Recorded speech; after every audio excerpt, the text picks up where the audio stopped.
introduction. Allow me today to handle a topic here that most of us shy off from talking. We've really been talking about children, professionals, speech therapists, occupational therapists. There's a group of individuals we haven't mentioned. And this group of individuals are the people that this evening I wish to celebrate. And these individuals are single parents who are navigating around the autism journey, understanding, supporting these single parents. Good evening. Good evening. How many of us are parents here? How many of us are parents here? Some of you are parents, but you're not sure. All of you are parents. Thank you. How many of you are hoping to be parents in future?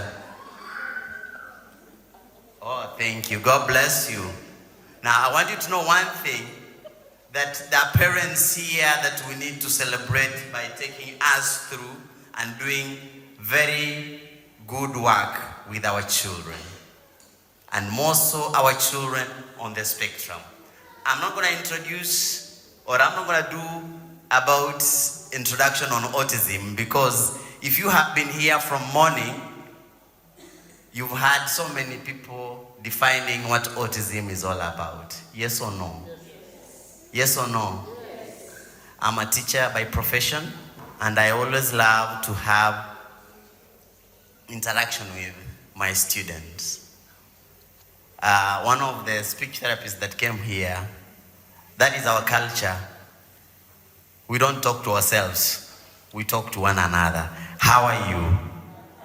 If my English becomes worse, allow me to speak in Kiswahili so that we can all understand. And then we shall get an interpreter here to interpret it in English. Thank you. Please move to the next. Who is a single parent? Who is a single parent? Yes, madam. I'm a single mom. She's a single mom. Please clap for her. Thank you. Who is a single parent? Is a single parent a mom?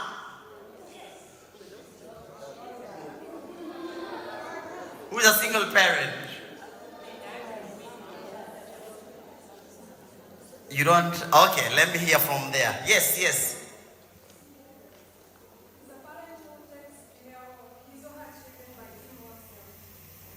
A parent taking care of the needs of the children. Another definition? All answers are right. Clap for yourselves. Single parent is that person that you wake up in the morning, you have no one to turn to as a support system. You could be either father, you don't have a partner. You could be either mom, you don't have a what? And that's the person we are here to celebrate this evening. Have you ever thought of that individual? Have you ever seen a child with autism, maybe? Let me ask. Yeah? Yes. How do you feel by taking care of this child? If you're a teacher in class, by the time we go home, since we are used to, so we don't have really big problem.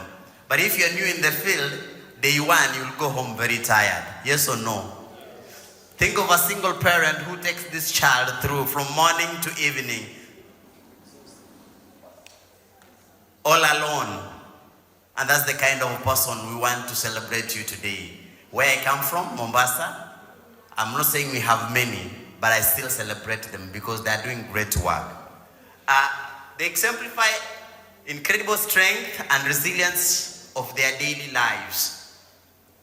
Their role is very pivotal and crucial to recognize the profound impact they have on their children. They are wearing different hats. They could be fathers, they could be mothers. A mother in trouser and a father in what? Can we give them such kind of names if it's allowed? Yes, why not? I could be a mother in trouser, a mother in a father in skirt, and it's allowed. And these people, we need to celebrate them. Two, the challenges faced by these single parents in the autism journey is very immense. Have you ever thought of that? You're having a child with autism. Maybe he's a teenager. Those of you who have gone through the topics today, there's one that was being handled, autism and teenagers. Maybe he's a father, single father, who is supposed to teach the girl on the good days and the bad days. Let me not put it that way. If possible, you'll allow me. Which are the good days and which are the bad days? We are saying those periods that where you want to teach your girl, but you are a father and you don't know how to put it. You are a mother and here you have a son who is a teenager and maybe is masturbating. How will you handle it? Have you ever thought of that as a parent? It is very difficult. But these people have to go through it. You have no one who will talk to your child. You're not going to ask your sisters. You're not going to ask your brothers to come and help you talk to your child. Yes or no? Some of these single parents, it was not by design. Maybe it's by death. Maybe some parents, when they saw you have a special child, some took off because they could not stand.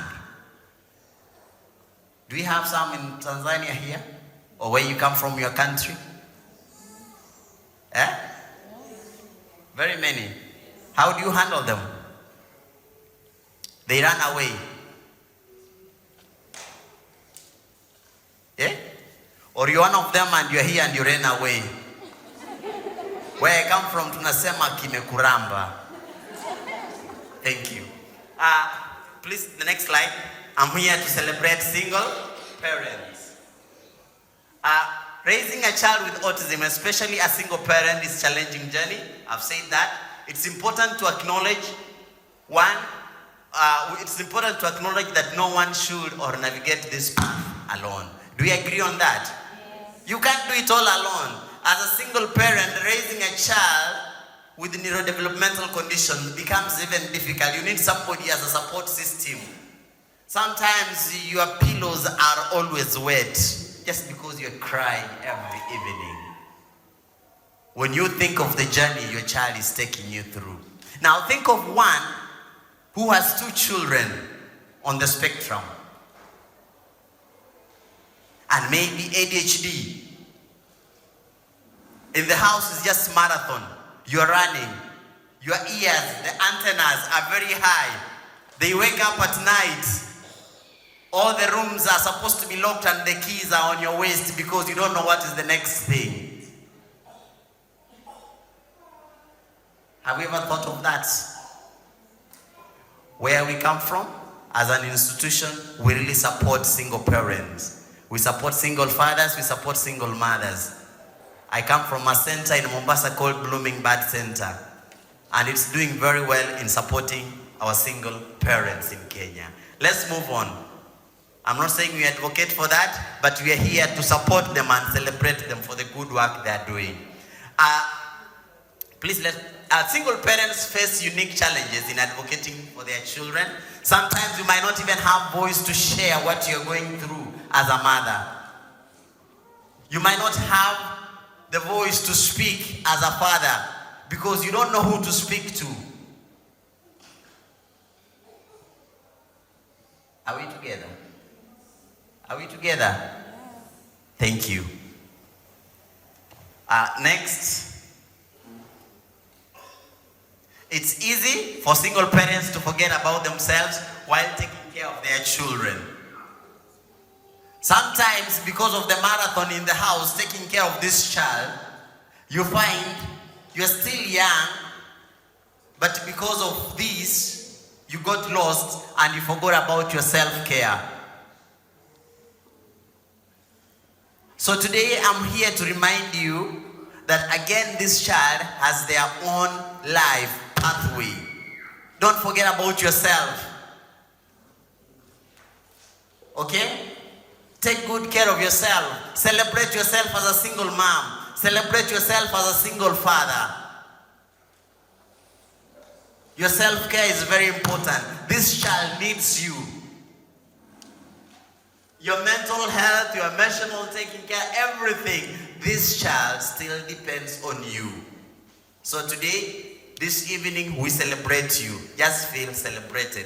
And if there is one that you know, you are here, you are a teacher, you are here, you are an occupational therapist, physio, or whatever you are, which discipline you are, I'm very sure in your line of duty, you meet a lot of the single parents. When you go back, tell them, us from Mombasa, from Nyali, we celebrate them.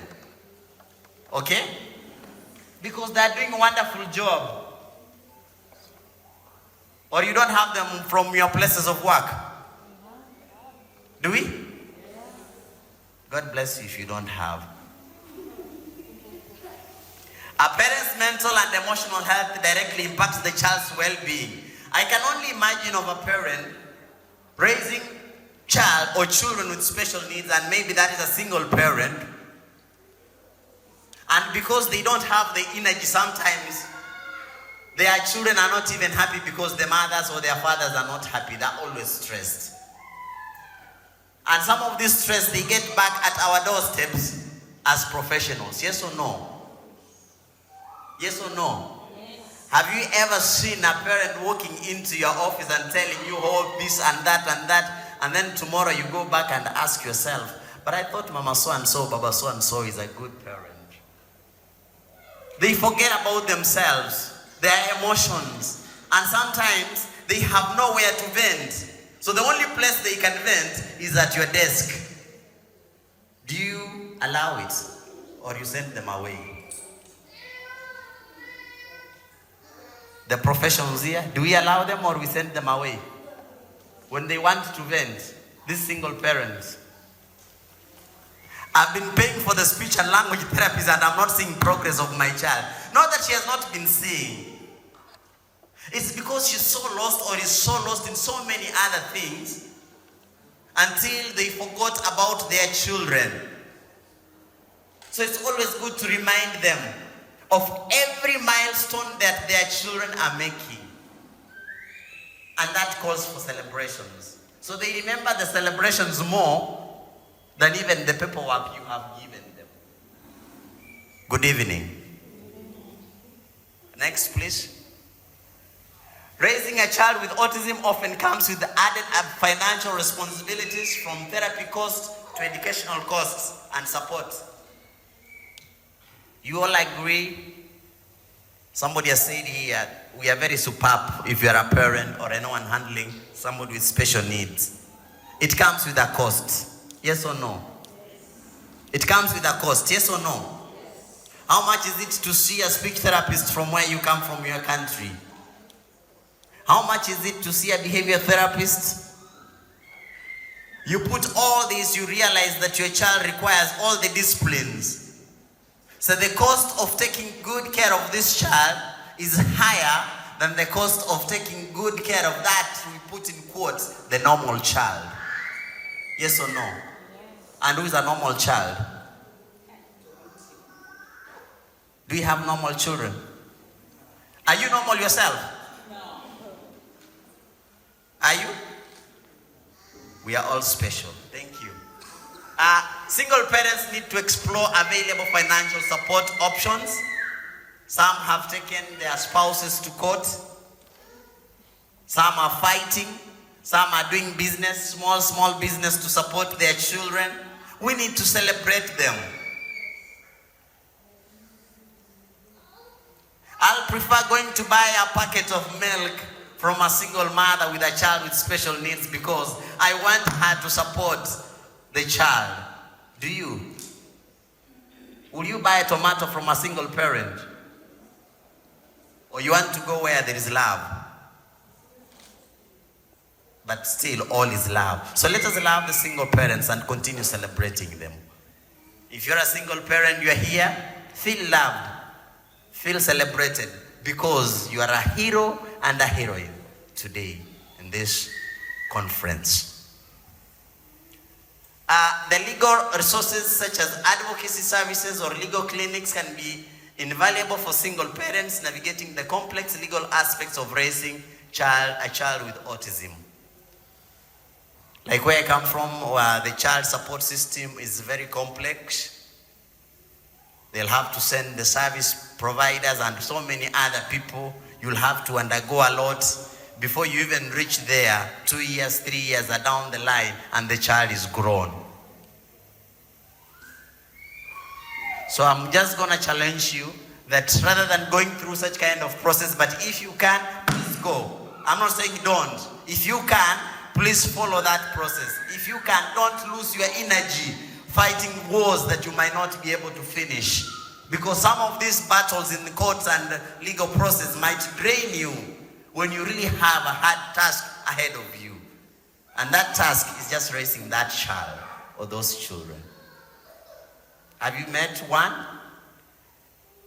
who has more than 3 children with special needs and is a single parent? The father took away. And I wish to come here with a video, I show you how we celebrate that parent. Unfortunately, I sent my video, it was very late. I wanted you to hear from her because she's doing good, great work back in our home.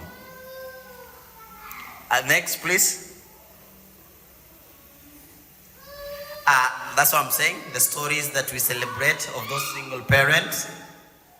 And if you know you're here, you're a single parent and you have a true success story, just know that we celebrate you because this journey is not easy. This journey is not difficult, but it's how we shall take it ourselves. Next, please. Love and resilience is very important. And I would love you to know that we are loved if you're a single parent. In conclusion, it is very essential to acknowledge the unique challenges that single parents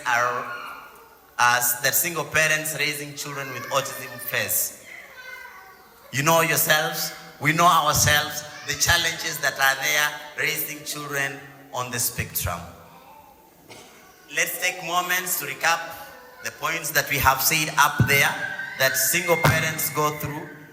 I always advise or encourage parents, let us form some support groups to celebrate the single parents, to celebrate every parent, whether you're single or you're not.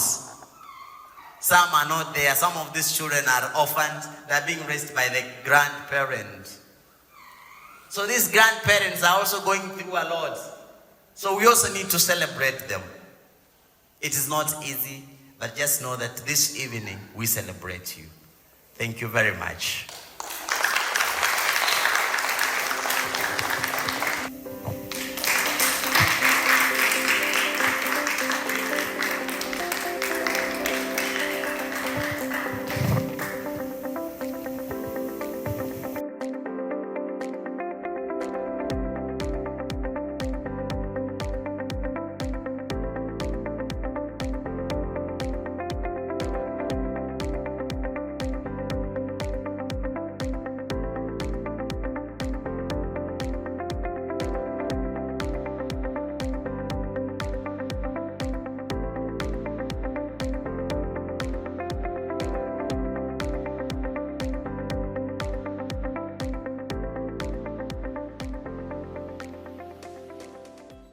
Good morning, everyone. I'm very honored to introduce to you Dr. Temple Grandin. Dr. Temple Grandin is an American academician, an animal behaviorist, and an internationally renowned spokesperson for autism spectrum disorder. Grandin is one of the first autistic people to document the insights she gained from her personal experience of autism.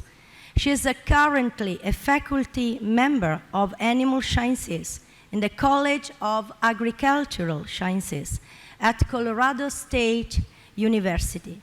Based on her experience, Grandin advocates early intervention to address autism and supports teachers and professionals who can redirect children with autism in fruitful directions. She has been an outspoken proponent of autism rights and neurodiversity movements. In 2010, Temple Grandin was listed as one of the 100 most influential people in the world by Time 100, which named her in the Heroes category. In 2011, she received a double helix medal and has received many honorary degrees from many universities, including McGill University, Swedish University of Agricultural Sciences, Carnegie Mellon University. Grandin has been featured on major media programs. She was the subject of the Emmy and Golden Globe winning biographical film Temple Grandin. In 2018, Grandin has a feature in documentary This Business of Autism, which explore autism employment and the success story of autism employers.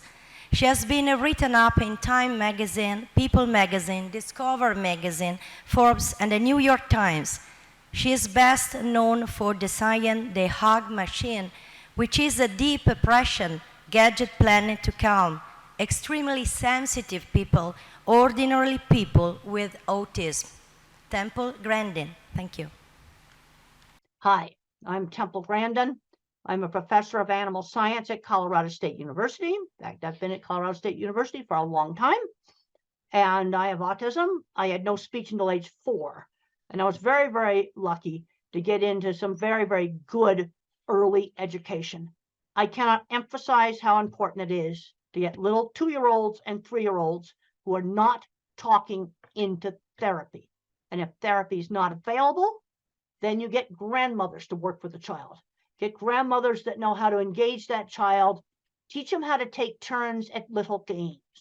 Let's say the kid's lining up blocks, then have the child take turns with you lining up the blocks. Also, you want to teach speech. I want to give you a hint. Slow down when you talk to these kids. Slow down and give the child time to respond. These kids are like a phone with bad service. You have to wait for it to download the web page. That's how these kids are. So I want to work on speech, turn taking at games, and then skills, things like washing your hands, brushing your teeth, putting a shirt on, basic skills. And if you're getting good progress, the kid should like going to therapy. The child should enjoy therapy. And if therapy is not enjoyed, then you're pushing them into sensory overload. But I cannot emphasize it enough. You have little 2- and 3-year-olds that are not talking. You must start working with them now. Absolutely now. Now, my very first slide shows a picture of me teaching my class. I'm a college professor. And there's been a lot of issues about identity recently. And my identity is my career. I'm now 76 years old. I've taken my speaking engagement money and paid to put graduate students to the university. I have 3 that are now professors. Very proud of them. And so becoming a successful university professor and designer of equipment has really made my life worthwhile. The next slide talks about brain variability. Autism is a continuous trait. You can go from slightly awkward and nerdy to somebody who's nonverbal that may have severe epilepsy and mobility issues. It's a very big spectrum. And a brain can either be sort of more cognitive and thinking, or a brain can be more social, emotional. And in the mildest forms, it's a personality variant.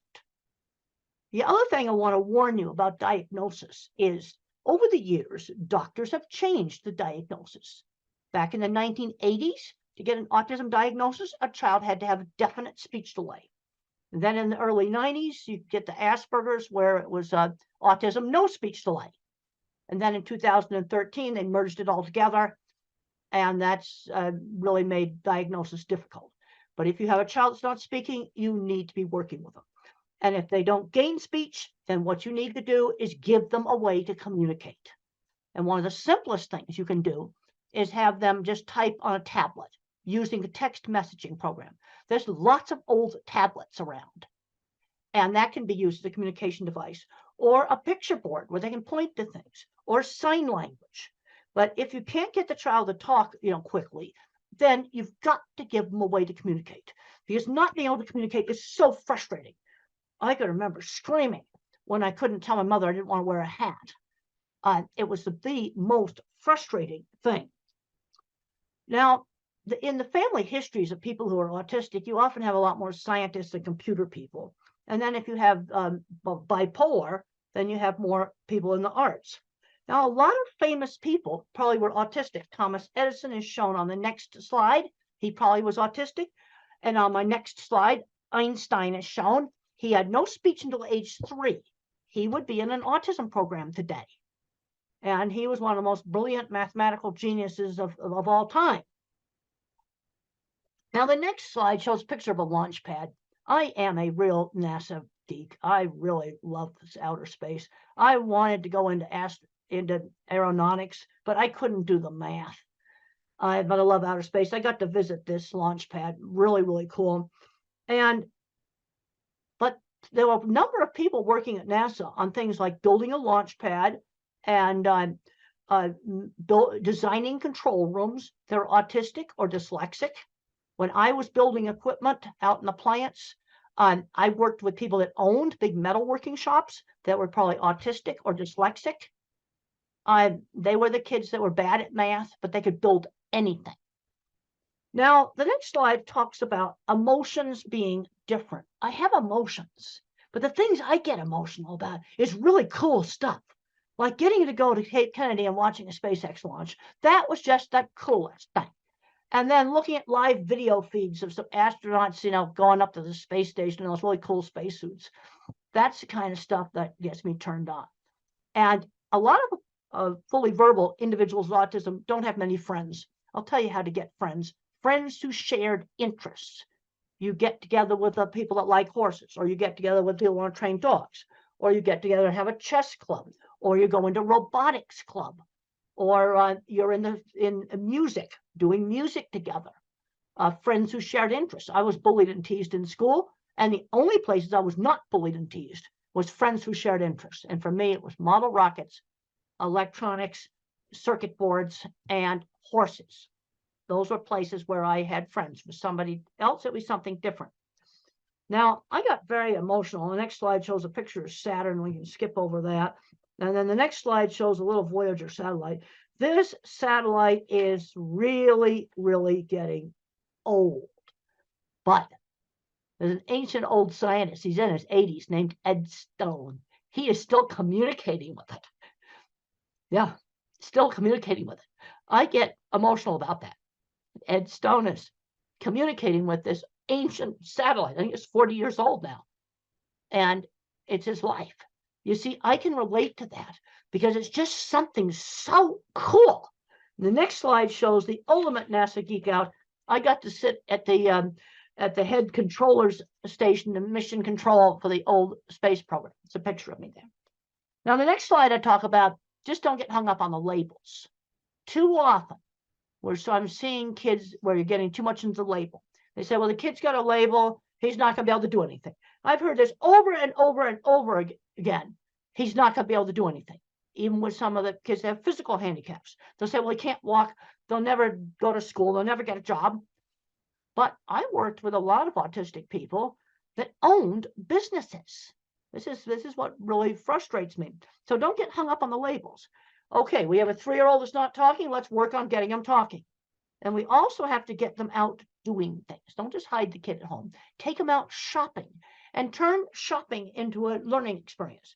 Well, let's talk about different kinds of rice. I know in India, there's all different kinds of rice, curry sauces and things like that. Let's let him pick out some of the things. Or you can say, well, Dad likes this food. Go get it off the shelf. Turn it into kind of a turn-taking game. Get them interacting, getting them to help with chores in the house. Now, I have grandparents. On the next slide, grandparents come up to me all the time, and they discover they're autistic when the kids get diagnosed, and they would be the milder type, probably with no speech delay. And where that diagnosis really helped that adult is it helped them with their relationships. That's where it really, really helped them.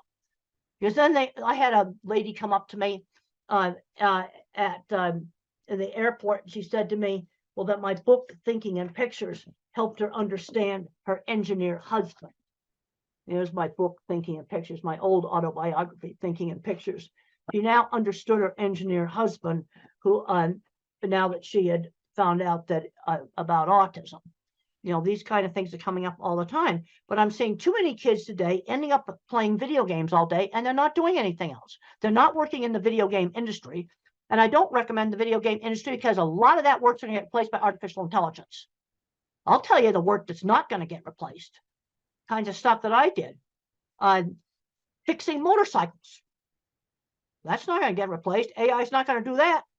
Hands-on jobs, a nurse, somebody who's a very good motorcycle mechanic. That's not going to get replaced by AI. And since I've been traveling really heavy now, I'm seeing lots of elevators that need fixing. And AI is not going to fix elevators, and elevators are not going to go away. So I'm going to tend to really emphasize the hands-on jobs because those are the jobs that AI will not take out. It's going to take out some programming jobs. Now, the next slide shows me standing in front of the vehicle assembly building. And I got really, really, really emotional because that's the most fantastic thing that us old folks did was go to the moon. And the next slide shows pictures inside the vehicle assembly building. And I got on the roof. And I found out later on I wasn't supposed to be on the roof. But that was just so much fun. So much fun. Okay, the next slide talks about some sort of foundation principles in working with these kids. Sudden surprises scare. Okay, so let's say, for example, a child has to go to a new school, or you're going to go visit some new friends. Maybe you show some pictures of their house. You show some pictures of the school. So it's not such a surprise. Okay, let's say they're going to travel on an airplane. Well, let's look at videos of airplanes. Maybe go to the airport and watch them take off.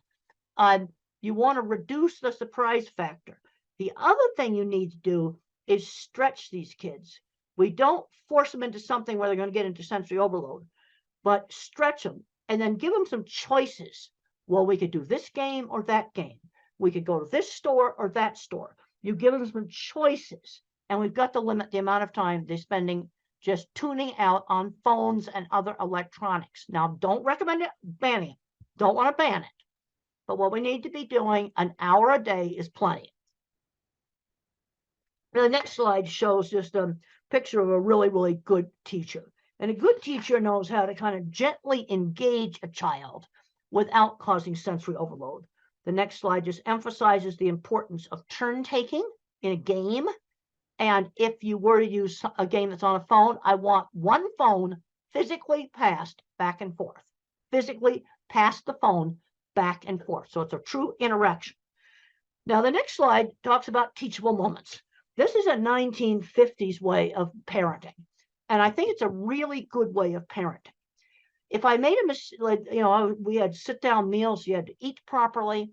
And if I stuck my finger in the mashed potatoes, mother did not scream no. She would say, use the fork. Okay, or if you had chopsticks or whatever, you use them. You use the utensils. She'd give the instruction instead of saying no. That's really important. Just quietly give the instruction. Now, obviously, if the child ran in the street, you'd have to, but I'm talking about things like maybe touching too much stuff in a store. You might say, only touch the things that you're going to buy. You give the instruction quietly. Okay, the next slide just talks about limiting video games. One of the things we've got to avoid is these kids just becoming recluses in their room.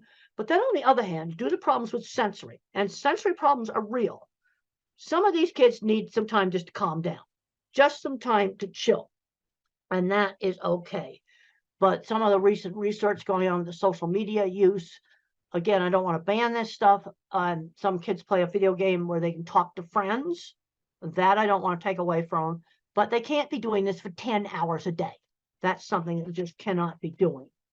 The next slide talks about just providing some choices.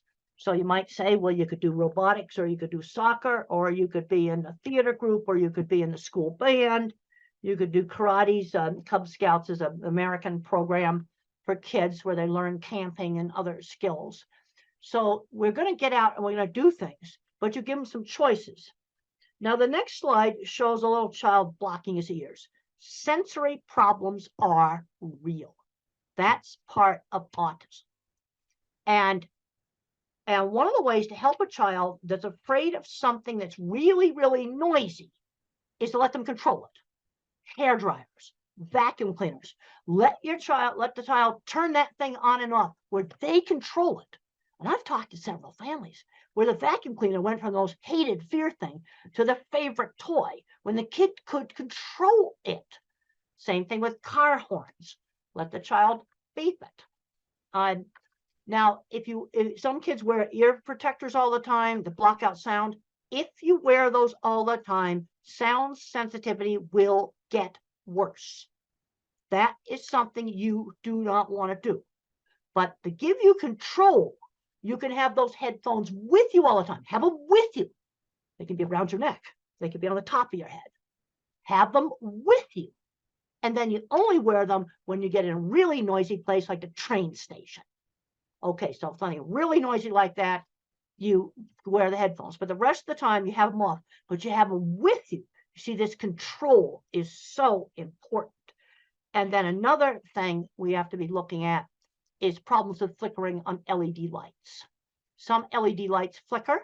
I just found out one of my students who's not autistic, but sensitive, that our beautiful new lecture hall has lights that flicker. In new construction, let's try to not build that. Let me tell you how you can find them. Take this thing out here, right here, put it on slow motion video, and take pictures of the room, and you'll find the bad lights. So what do you do if you have a classroom with awful lights, which unfortunately, I just found out that our beautiful new classroom has awful lights. Well, there's two things you can do. Put the desk over by the window, or go find an LED that does not flicker. Put it in a lamp that the child could bring to school and put next to the desk, and wear a hat with a brim.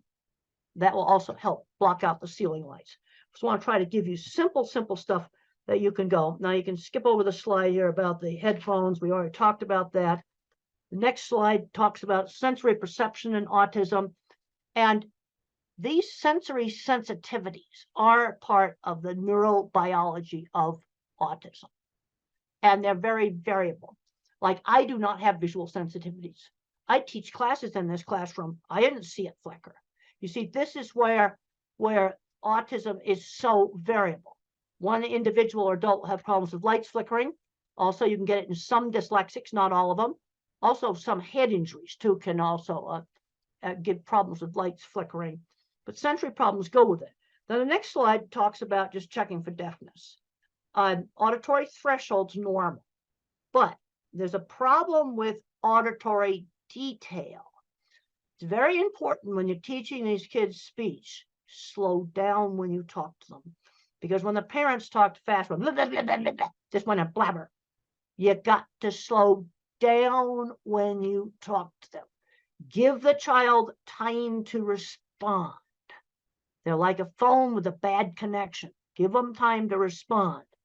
And even though the threshold for hearing a faint sound, if let's just give an example. If I said the word dog, maybe the child just hears oh. So when my speech teacher worked with me, they'd go dog, and then they'd go dog, really slowing down and enunciating the sounds. Now, there's three basic ways that speech can have problems. I had problems with hearing auditory detail. That's an auditory processing problem. Then I had problems with getting my speech out, almost like a stutter. But now the next slide just talks about echolalic kids. Echolalic kids are the ones that will recite TV show and movie scripts, things that they've listened to over and over and over again. But the problem is they don't know what the speech means. They don't know what it means. So what you have to do is find some lines from that movie that you can put in a real situation. I was just up in Canada, and a teacher told me that this little boy sung on Yellow School Bus, something he'd heard, Yellow School Bus. And I said, that's an easy one. When you go out to the school bus, which happens to be yellow, you say Yellow School Bus, that line from the script, just as you're going up to the yellow school bus. And you've taken that out of the script of some, kids program thing that they've played over and over again. And then it tends to be something they've played over and over again that they pick up these lines from. The next thing I talk about is attention shifting slowness. You see, if you're a phone with only one bar of service or a computer with a very small processor, it's hard for me to multitask. It's hard for me to switch attention back and forth. This is why multitasking jobs can be so difficult. Like a busy takeout window or very busy restaurant where they just have to dish out a lot of orders all at once. That'll be a problem. The next slide shows it's an old study done by Ami Klin with some of the very early eye tracking software. And they watched a movie called Who's Afraid of Virginia Woolf, an old black and white movie. But look at how many times the normal person looked back and forth between the eyes. There's nothing in this paper about attention shift. It's all about social. The normal person looked at the eyes. But I looked at this, the autistic's trying to read lips and the mouth, and look at how many times the so-called normal person has shifted attention compared to the autistic. This is the best picture I have gotten, this ancient old paper on attention shift. Now, the next slide just shows a little thing that I did on a childhood assignment when I was 5 years old, and I was so frustrated. And I was supposed to mark the pictures that began with the letter B. B as in beautiful. I knew my alphabet, and I marked a suitcase as a B for bag. And they didn't give me time to explain that in my family, we called them bags. And it was so frustrating because I understood the B concept. The next slide shows how some people that have visual processing problems can actually have images break up. And this is a slide from some of the people with migraines also have some of the similar things. The next slide just shows some video interference that might be kind of give you an idea of what the individual very severe visual processing problems might have. And if you're working with nonverbals, there's some really good books like Tito Mukhopadhyay, he's from India. How Can I Talk If My Lips Don't Move? It's a great book. And he describes problems with sensory scrambling, visual scrambling, and problems with motion. The next slide shows an escalator. And children with visual processing problems or adults with visual processing problems often hate escalators. Another thing that they'll complain about is the print jiggling on the page when they read. The next slide just shows that. It shows the print jiggling on the page. Now, I want to make it very clear, this does not explain all dyslexia. It only explains some dyslexia. Okay, the next slide shows some simple things that you can use. Try printing the homework on different pale colored papers. Now, this is one of my children's project book, Calling All Minds. And look at how it gets some nice light blue there. Like try printing the homework on the real pale, light colored paper.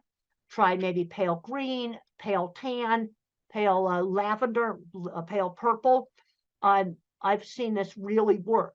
Experiment with different fonts on the computer. Experiment with different backgrounds. And that may work. It only works on a subgroup.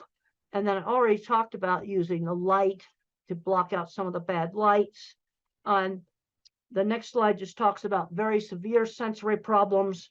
Extreme efforts required to screen out background noise. For example, if I'm in a noisy restaurant, very hard for me to hear. And I also have problems with fast chit-chat conversations. They just go too fast for me to follow them. The next slide is the title of a paper called Environmental Enrichment is an Effective Treatment for Autism. That's the title of a paper. And what's done in this is you might hold a warm cup and then smell maybe cinnamon. Okay, so you're stimulating two senses at the same time with a lot of emphasis on touch and smell. Or you might listen to music and hold a cold water glass. You know, very simple things. And what you're doing is always changing those things. And it has some efficacy. It's actually a evidence-based method as an adjunct. It doesn't replace speech therapy or something like that. Next slide are some of the really best books written by individuals who do not speak, but they have a good brain inside there. And my favorite is the one from India, Tito Mukhopadhyay, How Can I Talk My Lips Don't Move? Is my absolute favorite. It's available on Amazon as an ebook. These are all available on Amazon in ebook format, which makes them easy for you to get. And if you're working with a child that does not learn to speak, these books, you must read these books. You know, they're wonderful books, and you'll really understand. The next slide just shows some brains. And the thing is when you hear a word, you see a word, think about it, different parts of the brain turn on. Now, where we've got a problem in the brain is lots of times with the interdepartmental communication between these different parts. The next slide just shows, next two slides just show some really cool brain scans that were done on me of the interconnecting circuits. And then we can go down to one that says axon projection field much less organized. One of those is mine, and the other one is a so-called normal one. And this explains why I had problems with expressive speech. I had less fibers for speak what I see. The next slide just circles the less fibers. And then on auditory, I got just a little tiny one. I'm not auditory. The thing I can't emphasize enough, it's showing in the next slide, there's a three-dimensional drawing drawn by an autistic child, develop the kid's strengths. And this is something I really emphasize in one of my newer books, Visual Thinking, The Hidden Gifts of People Who Think in Pictures, Patterns, and Abstractions. Work on the strengths. So how do you figure out what a kid's strengths are? Well, visual thinkers like me like to build things, and we like to do drawing. Art and mechanics, those two things go together. You might have another kid who's mathematical, then move that kid ahead in math. Or another kid that loves verbal facts. These are history lovers.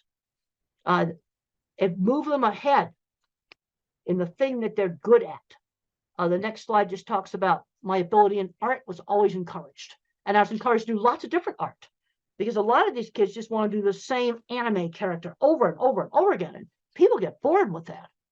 No, we need to be broadening it out. I would draw a horse head. Let's draw the whole horse. Now, the next slide just shows how I see movies in my head. Everything I think about is a picture. Where the mathematical find things in patterns, I think in pictures. Also, really pay attention to detail. I've got a picture there of eclipse shadows through a tree. And being a visual thinker, somebody who really thinks in pictures, this was really an asset for me in animal behavior, because I looked at what the animals were looking at. That's what I did. Other people couldn't, that think in words. They couldn't understand, why would I want to look at what cattle we're looking at? That's kind of ridiculous, but it's important. Next slide just shows seeing a car through the fence, picking up little details in the environment. Animals live in a sensory-based world. They don't live in a word-based world. They live in a sensory-based world. Next slide just talks about some things that have been learned about autism on auditory capacity, much really good pitch discrimination, hearing unexpected sounds. The next slide just shows a curved cattle handling facility. Being a visual thinker really helped me in my work. It was really, really good. The next slide shows how they recreated one of my projects for the HBO movie. And one thing about the HBO movie, Temple Grandin, that is available from the streaming services, it shows how I think visually. It is absolutely accurate on how I think visually. Next slide just shows starting my career in construction and design. And mentors are important. My mother, my speech teacher, my third grade teacher. I had a great science teacher who encouraged me and got me interested in studying. And then there was a man named Jim Uhl who saw my skills and mentored me in getting my business started. And the next slide just shows one of my drawings. One of the things I learned is when you're weird, when you go for an interview, I would just show off my drawings. I would just show off my work. Here's some right here that I like to show off on Zoom. I would simply show my work, show the portfolio, rather than just trying to do the interview. The next slide just talks about showing the portfolio. I would show off the work. Or if a child was, or if somebody's really good at a lot of computer stuff, they might show off a computer they built, or show off some programming they did. Sell the work rather than yourself. The next slide just shows big, complicated piece of equipment. Yes, I worked with people that had autism that built these things. This is what gets me very frustrated as I go back and forth between the educational world and the autism world and the industrial world. We have a big issue right now with skill loss. We don't have anybody to fix the elevators. They're in the basement playing video games on an autism diagnosis. Next slide just shows some people looking at it, and just mentioned that there was a lot of autistic people that I worked with that owned shops. But one of the mistakes that's been made in a lot of countries is taking the hands-on classes out. And I discussed this in my book on visual thinking. It's one of the things I discussed in my book, Visual Thinking. I discussed, the skill loss we've got on taking those hands-on classes out, because that person that's super good at fixing that elevator may not be very good at algebra and math. I still never passed an algebra class. Now, I didn't know that I thought visually until I was in my late 30s. And I'm going to show you how I found out. I realized this is one of the slides. I realized my thinking was different when I asked people to think about church steeple. Okay, why did I pick that out? Because it's something prominent in the environment that you don't own. Most people could see their own car or maybe see their own house if I ask them about it. So I say, think about a church steeple. How does it come into your mind? Now, visual thinkers like me see them come up as individual pictures and name off where they're located. Where somebody that is very, very verbal may just see two lines. This was a shock to me. They might just see two lines like that. That's all they see. And then these flash into my mind like Google for Images. I've got a whole bunch of slides here showing off individual churches.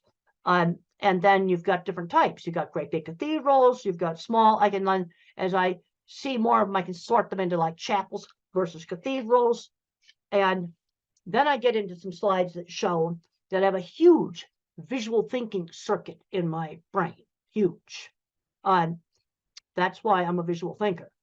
Okay, then in other countries, instead of steeples, you can just use mosques. Same thing.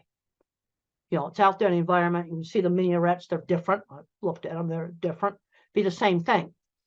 But it's not something that most people pay attention to the same way they would their own. They'll think about a house, then you might see your own house. That's why I don't ask house. So I got two slides there showing my big visual thinking circuits. Then I got a slide where it shows like working memories pretty well shot. This brings up another accommodation that can save a lot of jobs. And it says, use a pilot's checklist. The slide that says that. I cannot remember long strings of verbal information. Let's say it's something simple like cleaning the ice cream machine at McDonald's. Well, I need a checklist for the take apart steps, just like a pilot checklist. Cleaning steps, 1, 2, 3. Reassemble, put it back together steps.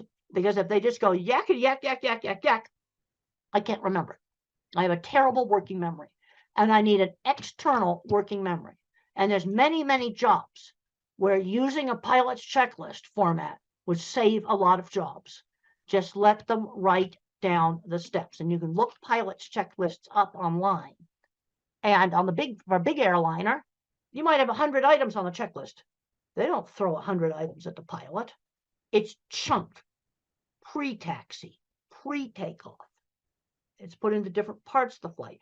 That'd be similar to take the ice cream machine apart, then clean it, then put it back together.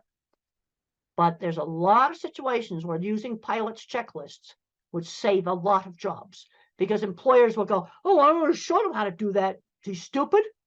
Well, this is where I need that external working memory. The next slide is a super important slide on the different kinds of minds, which is a major theme in my book, Visual Thinking. And the correct name for my kind of mind is an object visualizer, because everything I think about is a picture. And the kinds of stuff that we're good at, art and mechanics, because you can see how things work. Art and mechanics, also photography. But that's what we're doing good at. Horrible at abstract math. I worked with people that owned shops that were designing and patenting all kinds of equipment that couldn't do algebra. You see, this is where the hands-on mechanical genius, it's a different kind of mind. Then you have your visual spatial. This is your pattern thinker. This is your mathematician. This person thinks in patterns. Patterns, not pictures. They're going to be your chemists, programmers, physicists, things like this, things with math. And then you have the person who's a verbal fact thinker. They think almost completely in words. And if it's an autistic person, they often love history. They often love facts about maybe sports, different sports and things like this. They'll know all of the words for all the different players and things like that. So let's look at the jobs for these different kinds of minds. My kind of mind, mechanical stuff, fixing stuff, inventing mechanical stuff, photography and art, mathematicians, computer programming, electrical engineering, the more mathematical parts of engineering. Because one of the things I've found in working with these big food companies is that the shop people, people like me, invent mechanical equipment. The more mathematical mind has to make the refrigeration systems in a food processing plant work and make the boilers work. That stuff requires more math. So you need the mathematician mind to do engineering, but you also need my kind of mind who can't do algebra to work on the mechanical things. And then what the verbal thinkers, good jobs for them, specialized retail. There's been some really good successes in selling cars, selling specialized business insurance, selling sporting goods, where they're recognized for their knowledge of the products, you know, selling phones, and not try to sell somebody the most expensive phone, but sell them the phone that's right for them. Because where we're really falling down is on the job front, getting them into jobs. Let's start off with chores for little kids, 11-year-olds, maybe helping out at a fruit stand or, you know, some little market stall, doing a job at a community center, walking dogs for people.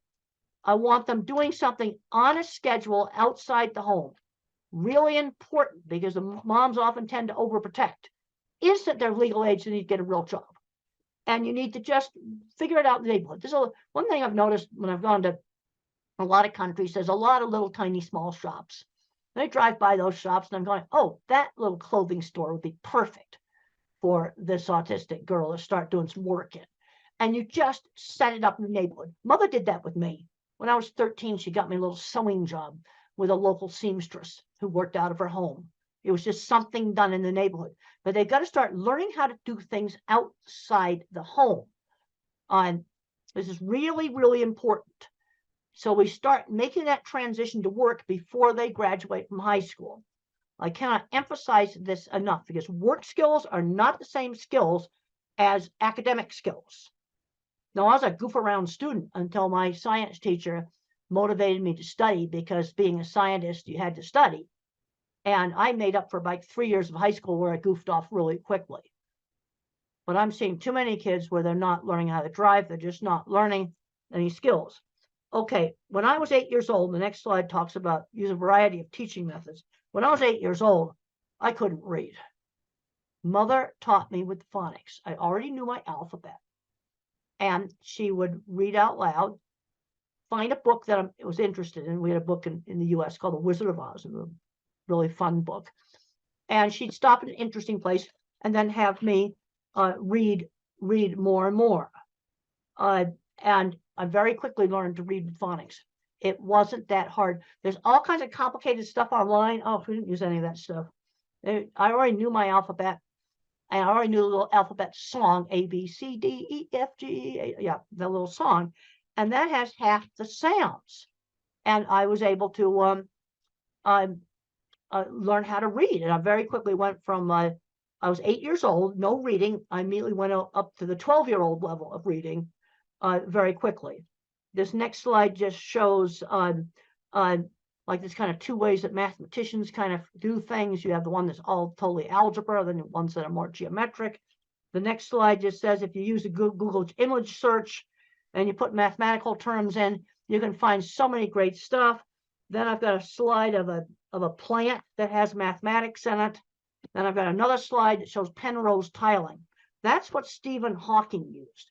And I really, really like what Stephen Hawking had to say about disability. Concentrate on those things. Your disability doesn't prevent you from doing well. He could do math in his head super well. Next slide just talks about getting interesting magazines and things in the school library, fractals. I've got a whole bunch of slides here that just show cool, interesting stuff.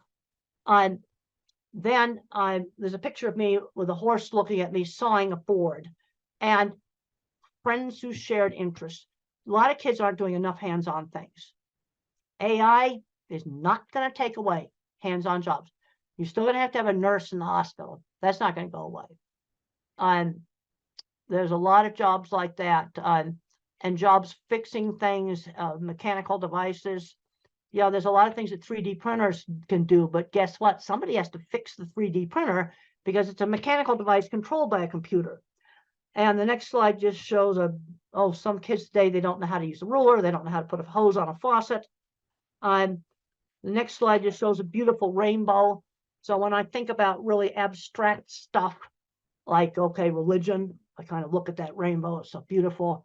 I also have a picture behind me of the deep space field from the Hubble telescope, and it's got thousands of galaxies out there. You know what's interesting about that? The scientist who did that pointed the Hubble at nothing, and he found all the galaxies. Let's talk about the next slide about bottom-up thinking.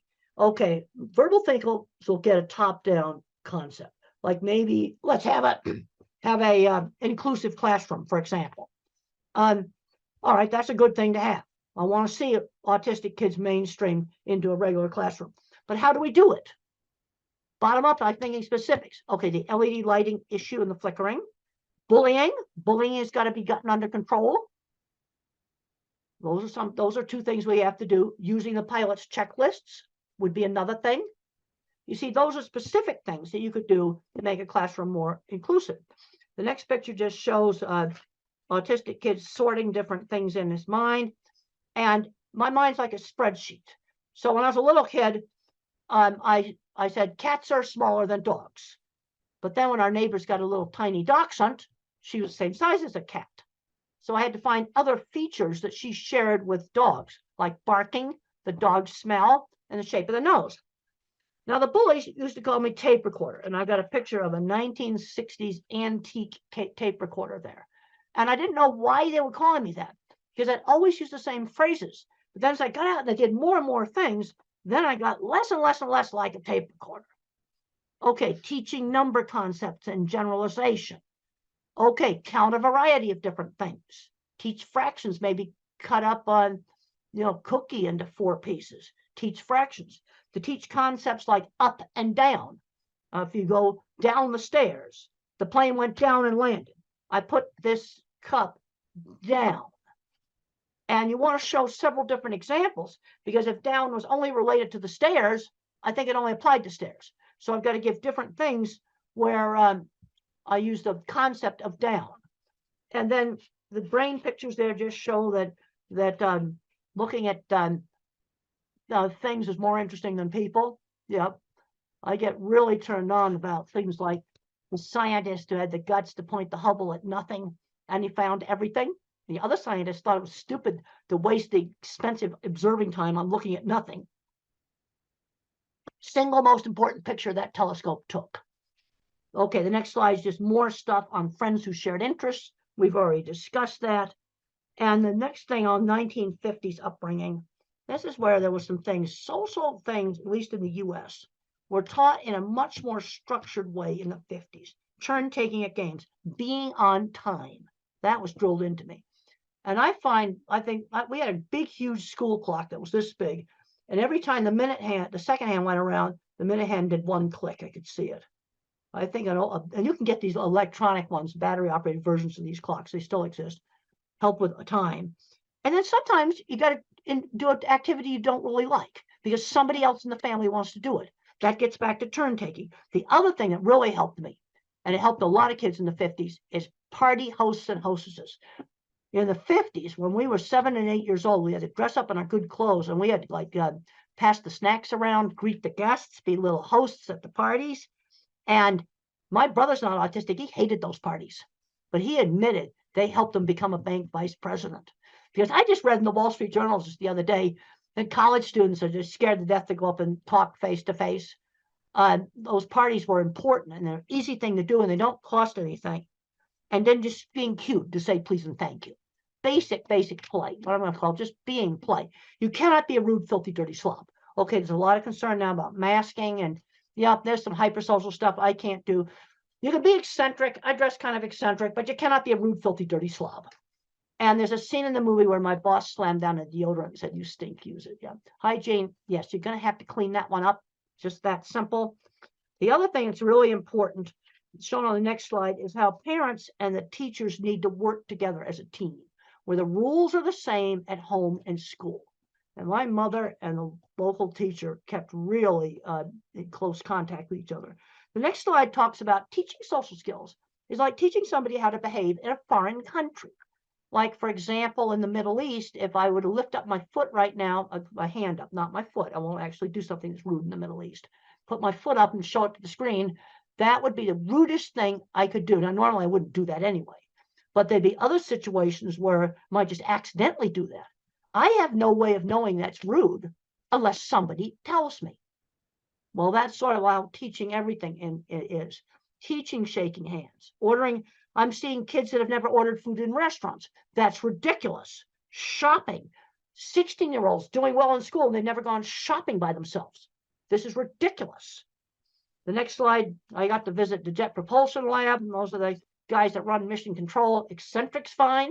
Red hair is fine. Dyed hair is fine. Filthy, dirty slobs are not okay. Now, the other thing just shows some of NASA work stuff. And when the space shuttle got canceled, the scientists cried. It was the saddest thing you ever saw. Anger doesn't cut it at work. People who throw tools get fired at NASA. Now, I'm trying to get through all of this to stay within the hour. I think I'll be able to do it. Now, rules. Which rules do I really have to obey? Now, I have to obey, you don't do really bad things. No, like just break into stores and steal stuff, destroy property, kill people. These are things that in most societies you just don't do. Then you have the courtesy rules. They're different in different cultures. Saying please and thank you, for example. Then you have illegal but not bad. Those are some rules you can break. A little bit of speeding is okay. Too much speeding, absolutely not. And then you have rules. I call them the sins of the system. These are getting so sensitive right now, I just about won't even mention them. But they're things that can get you in more trouble than the really bad things that are forbidden in every society. I mean, just wrecking property, killing people, stealing stuff. That's stuff that in every society. But these are things where I'm just going to say this list is expanded. And the penalties are really, really severe. And you don't touch these dogs. They bite hard. Don't touch them. And they're getting so controversial, I don't even want to mention them. Okay, teaching values. Teach the golden rule, one specific example at a time. Treat others the way you want to be treated. So I'm thinking about the 2 wallets I got helped get returned at the airport. That's not Mother Teresa, but it's something good. Those people are very happy to get their wallets back. That's treating others the way you want to be treated. Also, the TV shows I watched in the 50s had much better values. Oh, see the rubbish that's on TV now today. We'll just leave it at that. Now, another big problem that I had, and I got to have time to talk about that, is problems with anxiety. And a lot of these anxiety is biological.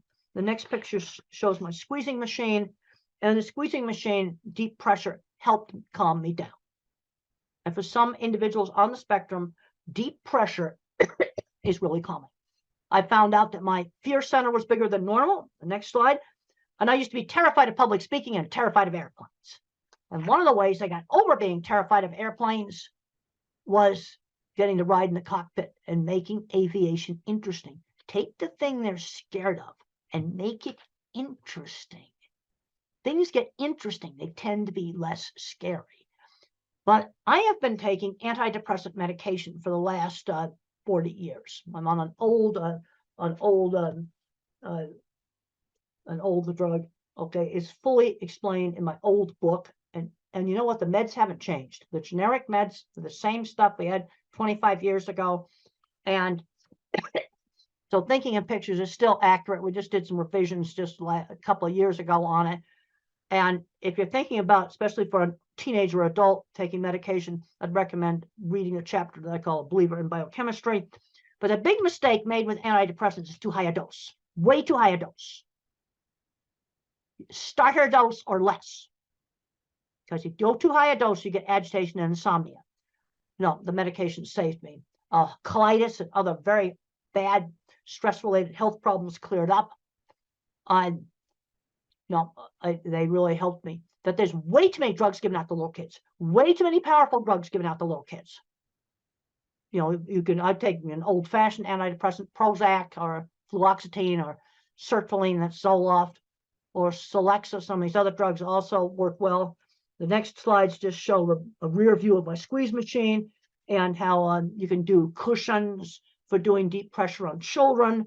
There's another slide there showing swinging a child. And sometimes when you swing a child or when a child rides a horse, they say their first words because of the rhythm. Another slide just shows a weighted vest. You know, these are things you can try.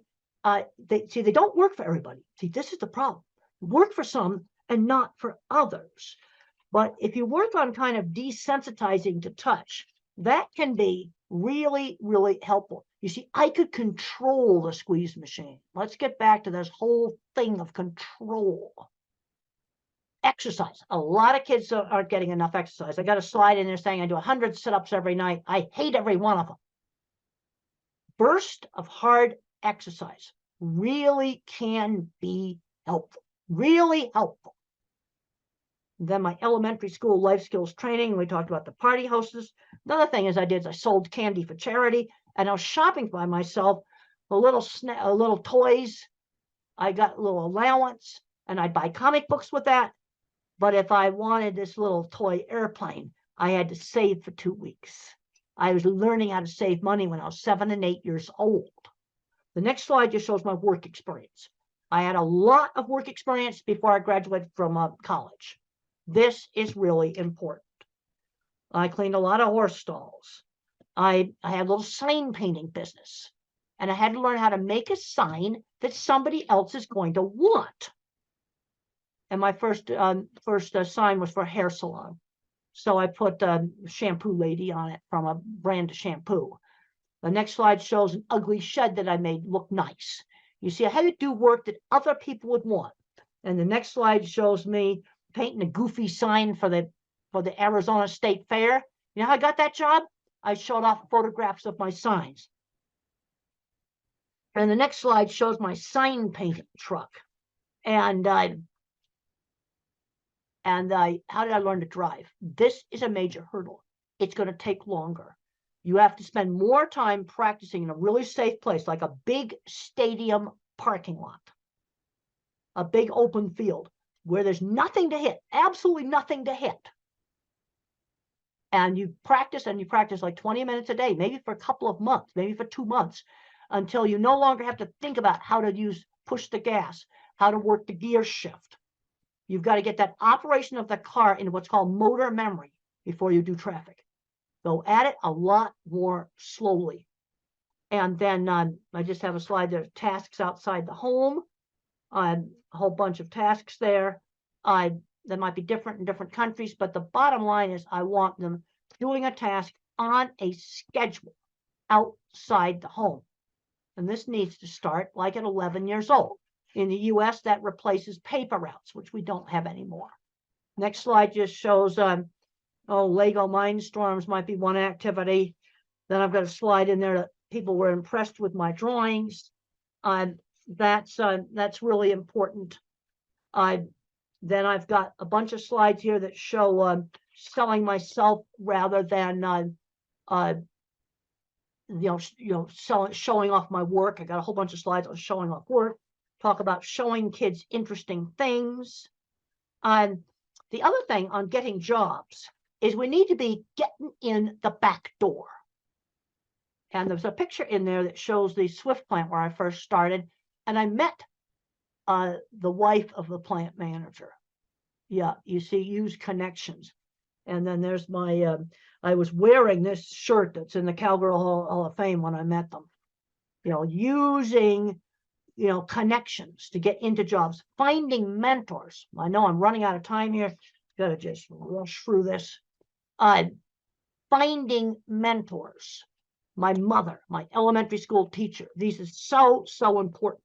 And then I have a bunch of slides here that show jobs for the different kinds of thinkers. I don't think I need to read all of that to you. You can look at those. And then to finish up, I've got some stuff on medication in here. Let's try exercise before you try a drug.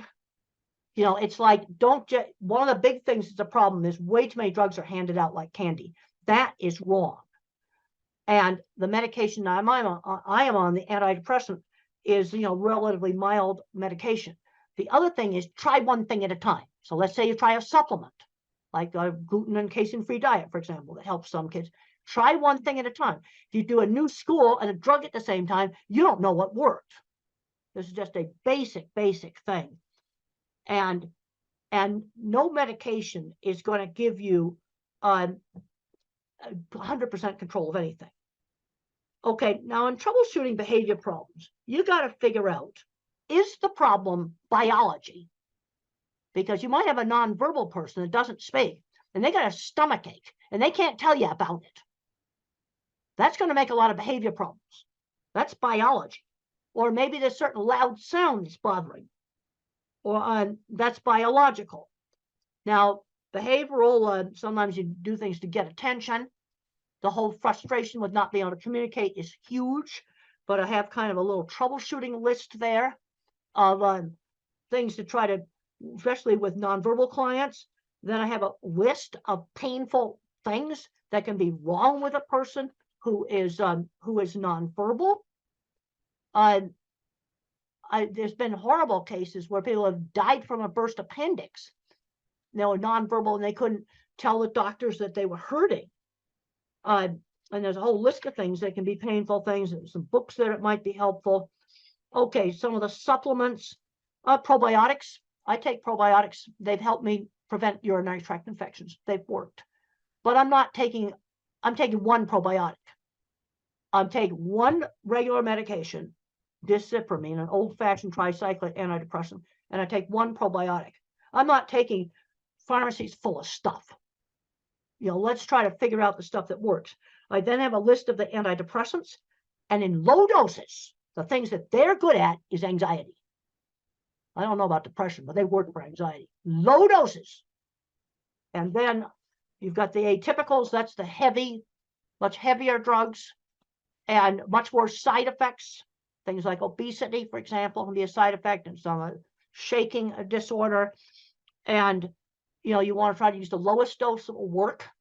Sometimes very, very tiny doses of risperidol help with sensory, but I mean tiny doses. Another low dose principle, use the lowest dose that works. And then for some of the problems with anxiety, sometimes blood pressure pills work. And I've got a slide there that has blood pressure meds on it. And then epilepsy drugs. You can sometimes get outbursts that are actually psychomotor epilepsies, and they're completely random. They can be calm listening to music and have an attack, and we treat it with epilepsy drugs. So that's kind of getting near the end of this. Look up interactions. I'm finding that, you know, let's say you're taking 4 different medications, make sure they don't interact with each other. And you can look that stuff online. It's readily available. But there's a tendency sometimes to just, okay, we got one little problem, we just throw another drug at it. That's wrong. But on the other hand, I'm not anti-drug because I think this medication saved me that I'm on. And I write about it in this book. And even though it's 27 years old, it's still accurate because the generic stuff's still the same. And I'm taking a probiotic that prevents urinary tract infections that the doctors couldn't figure out how to stop my urinary tract infections. Now I just take it. They gave me antibiotics to clear it up. And then what the probiotic does is it prevents it. And that's worked for me. Now but that's 2 things. That's not shelffuls of stuff. Well, I think we've run out of time. I had an hour, and it's been wonderful talking to you by video. I think we've covered a lot of stuff, and it's been great to be here by video. And I want to thank the hosts there for staying on and letting me talk to you, because I do a much better talk when I got people there I can see and talk to. Okay, thank you.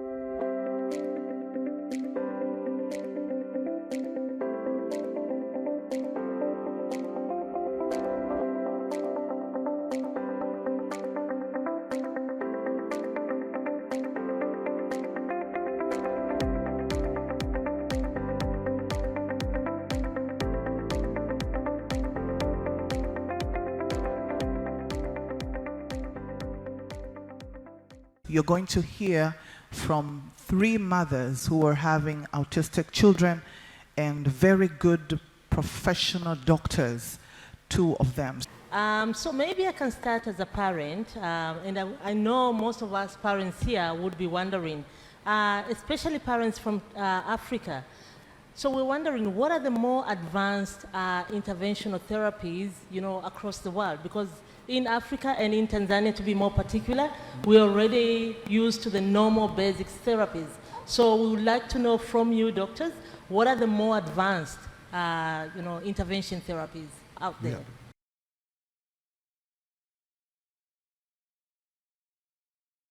Thank you, Sarah. So, I think you want to know about the rehabilitation therapies. Exactly. So, as we know that the pillar stone or the basic conventional treatment for autism is neurorehabilitation, and that's the foundation on which the whole treatment for autism or cerebral palsy or intellectual disability basically leans on. So of course all of you know about occupational therapy and speech therapy, and we also do physiotherapy as well as special education and ABA therapy. So these are very important and have been tried and tested for many years now.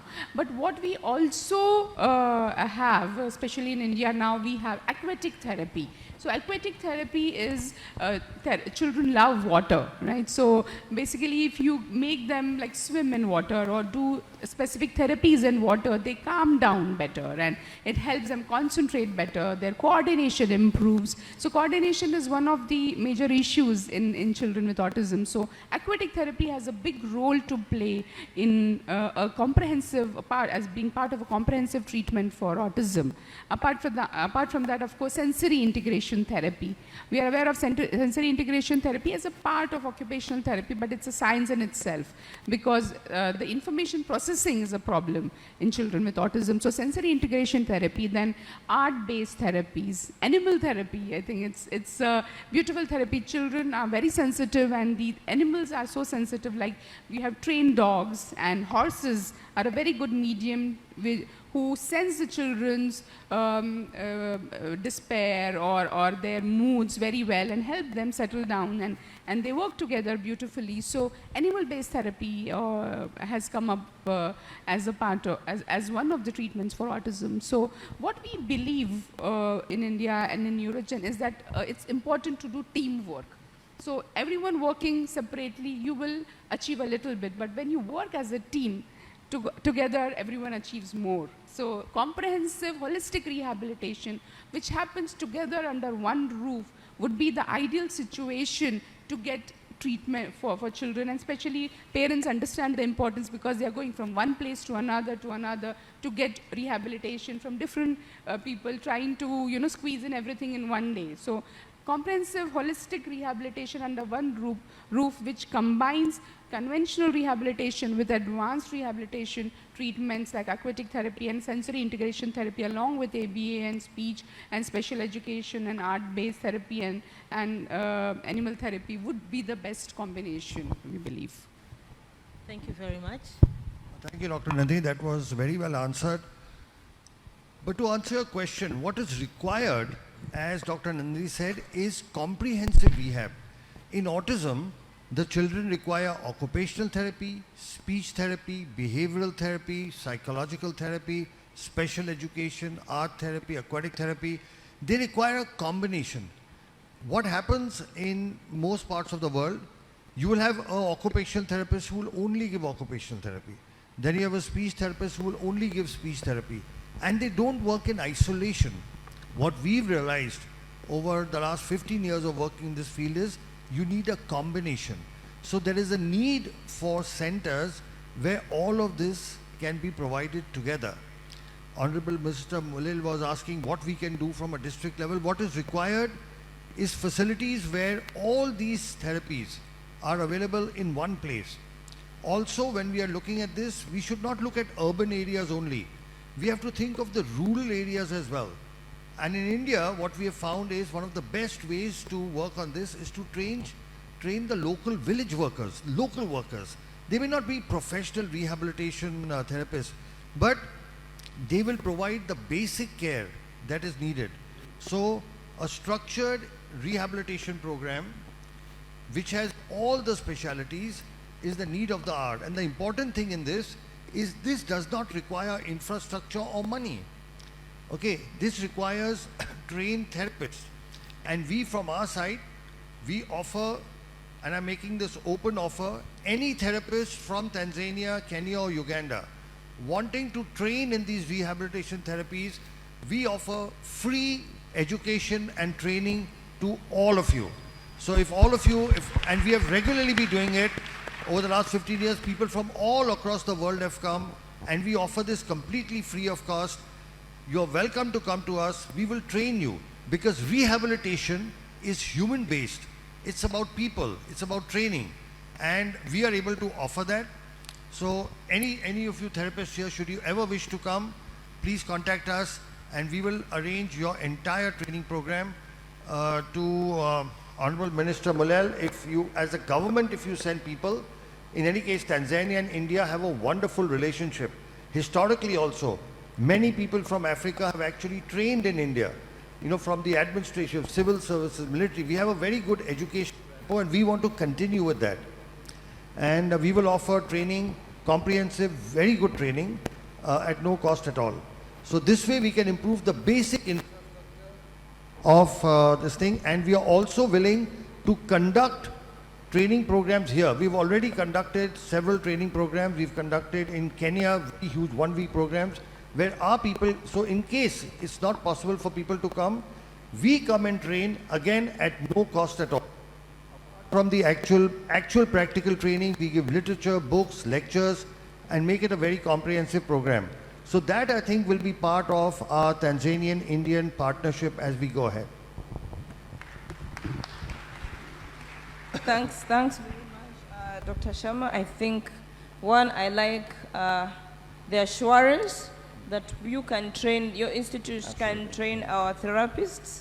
I think that's very positive for us as parents and as professionals. Thanks for that.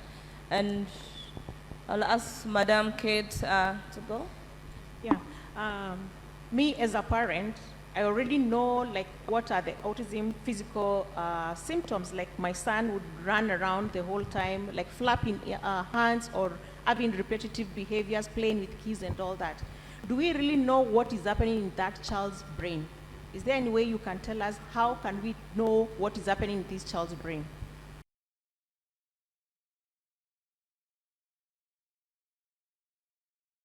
It's really important because so many parents come to us and say, oh, my child looks absolutely fine.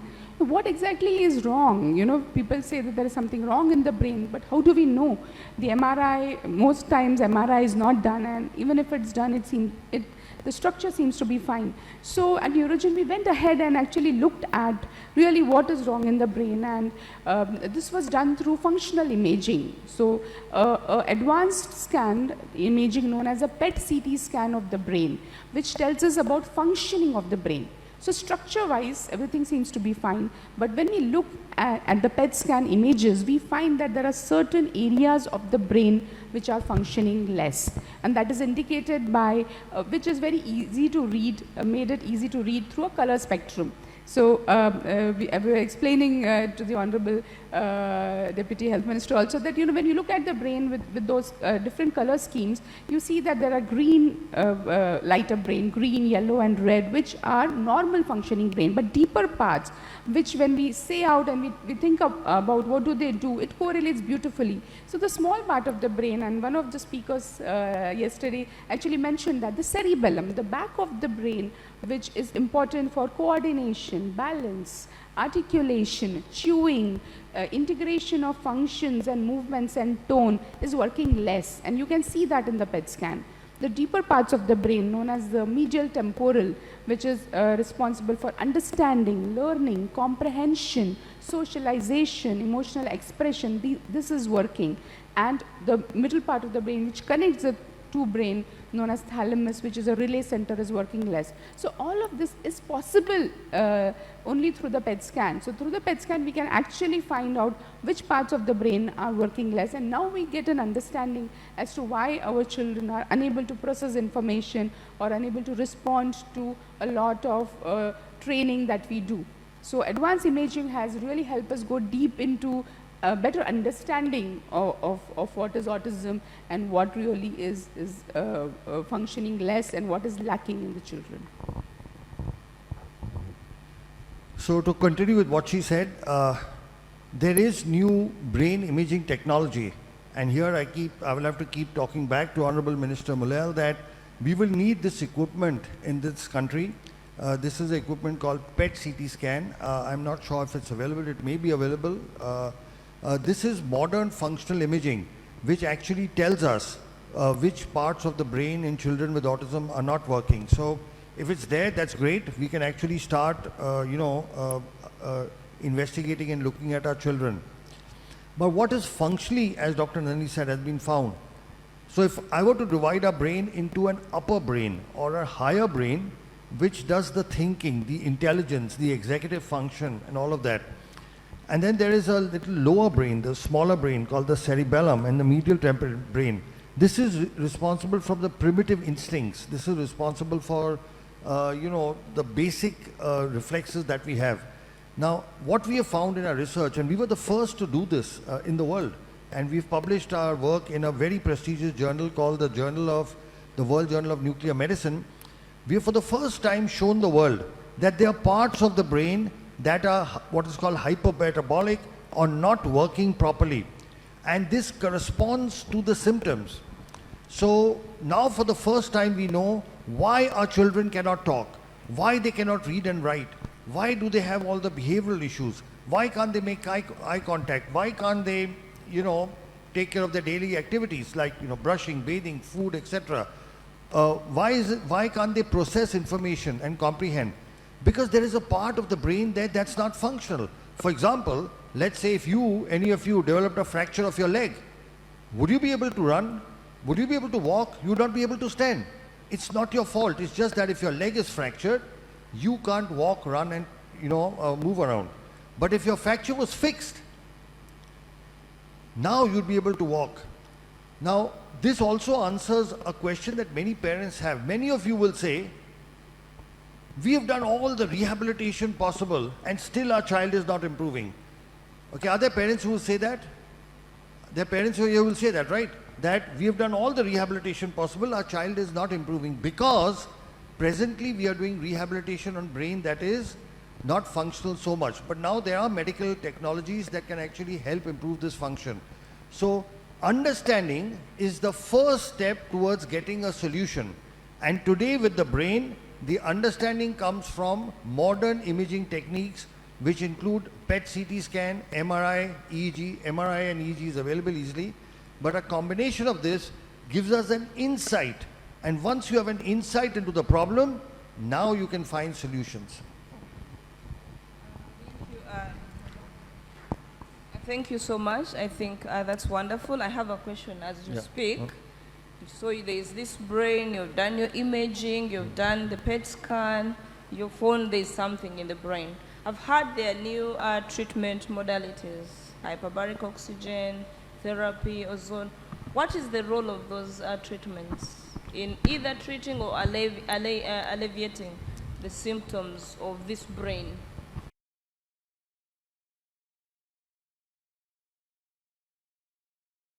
So what brain imaging has shown us is there are parts of the brain of these children which have what is called hypoxic ischemic damage. That means this brain is not receiving enough oxygen. Now, if the brain is not receiving enough oxygen, then obviously one possible solution is to give it oxygen. But just giving normal oxygen does not help. What we have found and what medical science has found is you have to give oxygen under pressure. So right now, we are breathing oxygen at 1 atmospheric pressure, all of us. Okay? And when you breathe oxygen at 1 atmospheric pressure, only the red blood cells in your body carry the oxygen. In our blood, we have got red blood cells, white blood cells, and a liquid called plasma. Right now, all of us are breathing, only our red blood cells can carry oxygen. The liquid of the blood has no oxygen. But when you give oxygen under pressure, like 2 atmospheric pressure, now the oxygen goes into the liquid. Okay, so right now in our body, only our red cells are carrying the oxygen. When you give it under pressure, the entire blood is carrying oxygen. So much more oxygen reaches deeper parts of the brain. It goes to every part which may be possibly hypoxic. So there is this new technology called hyperbaric oxygen therapy. This is available, I'm not sure whether it's available in Dar es Salaam, but I'm sure it's available. It's normally used for wound healing. So far hyperbaric oxygen has been used for wound healing. But what we have found is when we use it for oxygen, when we use it for autism, sorry, there are significant improvements, especially when we combine it with many other treatments. So there are a lot of scientific publications that actually show the benefit of this. All this requires is a hyperbaric oxygen machine. It's not very expensive and it is very, very simple to maintain. Most government hospitals, medical colleges do have hyperbaric oxygen. The only thing is they use it for adults. We have evolved a protocol for children, and we have successfully used it in several thousand patients. So we have this unique protocol where children with autism can be helped as well. Thanks. And is there, I'm asking as a parent, I know it's given in a chamber and sophisticated, environment. Is there a provision for a home-based hyperbaric oxygen? Yeah, so you do get home-based. The oxygen therapy we use, they are called heart chambers, where the pressure goes up to 2 atmospheric pressure, double of what we are breathing. You can get home chambers, but there the pressure goes up to 1.3 only. So it is a little better than what we are breathing right now, but not as good as medical hyperbaric. Also, those soft chambers are extremely expensive, and then once your child is finished, you don't have any use for that. But you can give home hyperbaric, but the pressure is much less. It's 1.3, whereas we need between 1.8 to 2. Okay, thank you. Thank you very much. Dr. Alok or Dr. Nandini, the ozone therapies and the HBOT therapies, that is hyperbaric therapies, they make a lot of sense to me as a parent because I've gone through that. Can you explain to us or to parents more about the regenerative medicine or the cellular therapy, and how is it effective to autism and other neurological disorders like cerebral palsy or stroke or any other neurological disorder?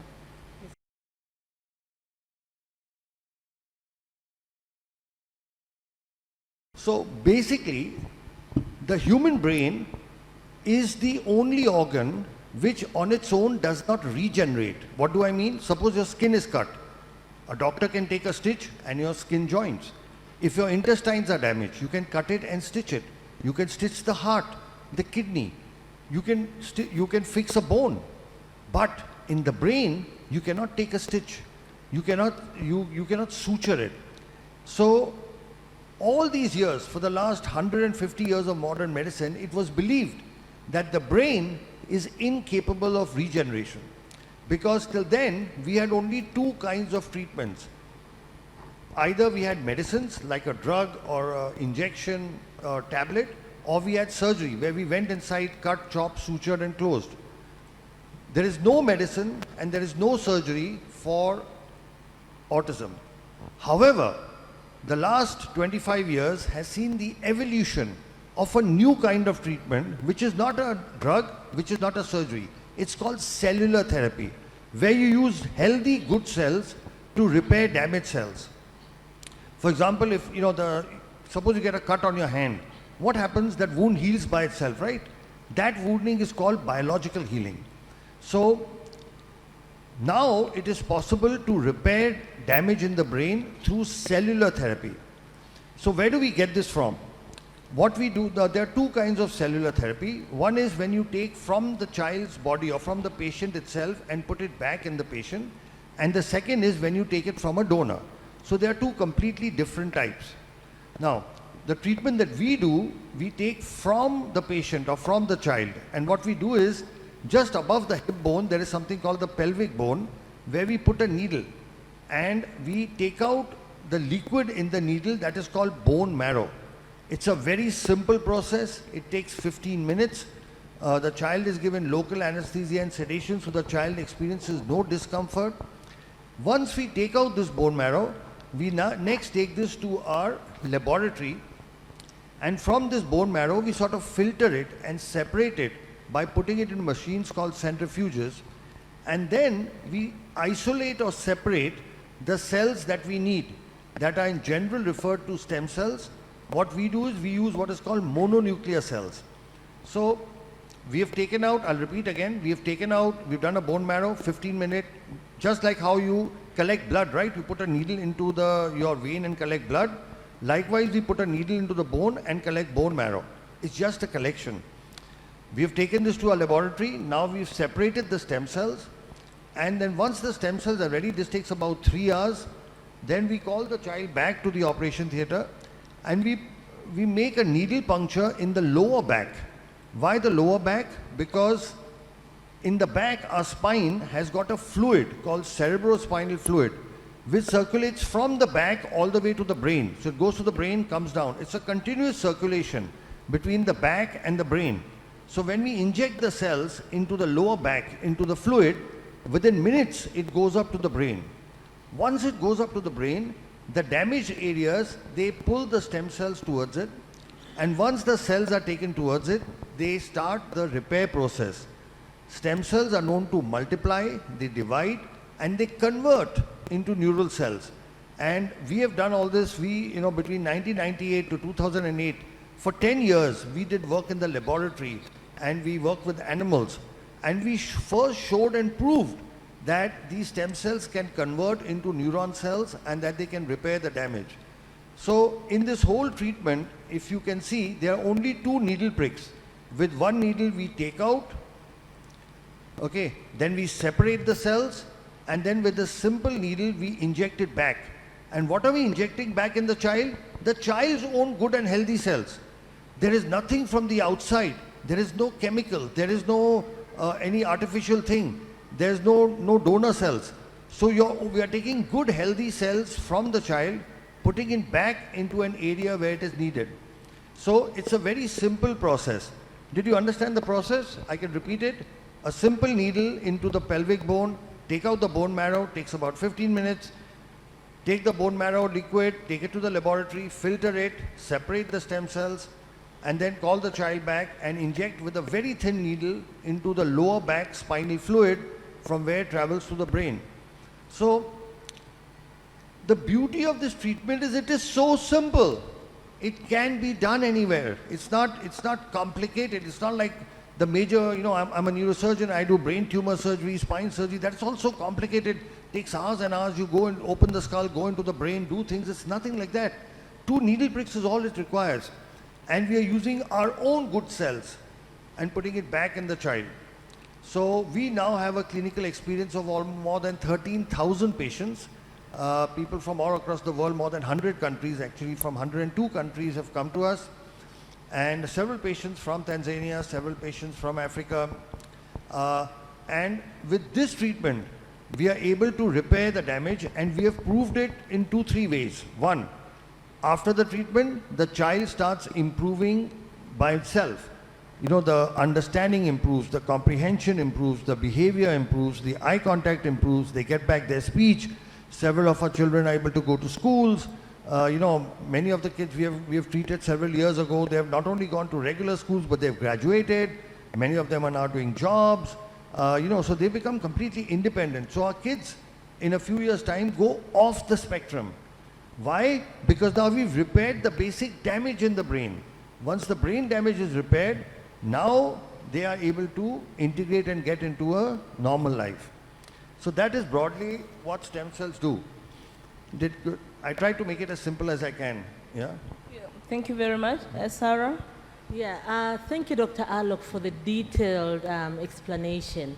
But I'm sure many parents here will be wondering, because we've heard a lot of things about stem cell therapy. How safe is it? And are there any risks behind it?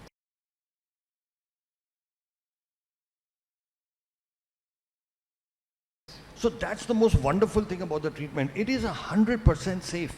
You know, why? Because we are not operating. We are doing just 2 needle pricks. With one needle we are taking out, with one needle we are putting back, and we are using the child's own natural healthy cells and putting it back. So there is no danger or no risk. Now the only possible risk, and we have published this as well, is in children who have epilepsy. Epilepsy is convulsions, you may be aware, where there is a past history of epilepsy. In 3%, it's a small ratio, but it's 3% of the children can develop epilepsy after the treatment. But if it does happen, it is treated with medicines and it can be controlled. This risk is not there in children who don't have epilepsy. So in children who have epilepsy, there is this 3% possibility. Otherwise, it's a completely safe treatment. We have a 0 risk of infection. We have no patient so far who's become worse than what they were before. As a parent, your main issue will be, my child should not become worse than what he is. So about that, I give you an absolute guarantee. And they're very strong words. A guarantee that a child will not become worse than what he is. He will not lose any skill that he already has. He's only going to improve. My question following that, again, thanks Sarah for that excellent question. I think that puts a bit of anxiety down. But in what age groups do you get the best results? Or who is the youngest patient? What's the age of the youngest patient you've developed with, you've dealt with? But also I want to know what age groups we should be targeting to make sure we maximize the benefits of stem cell.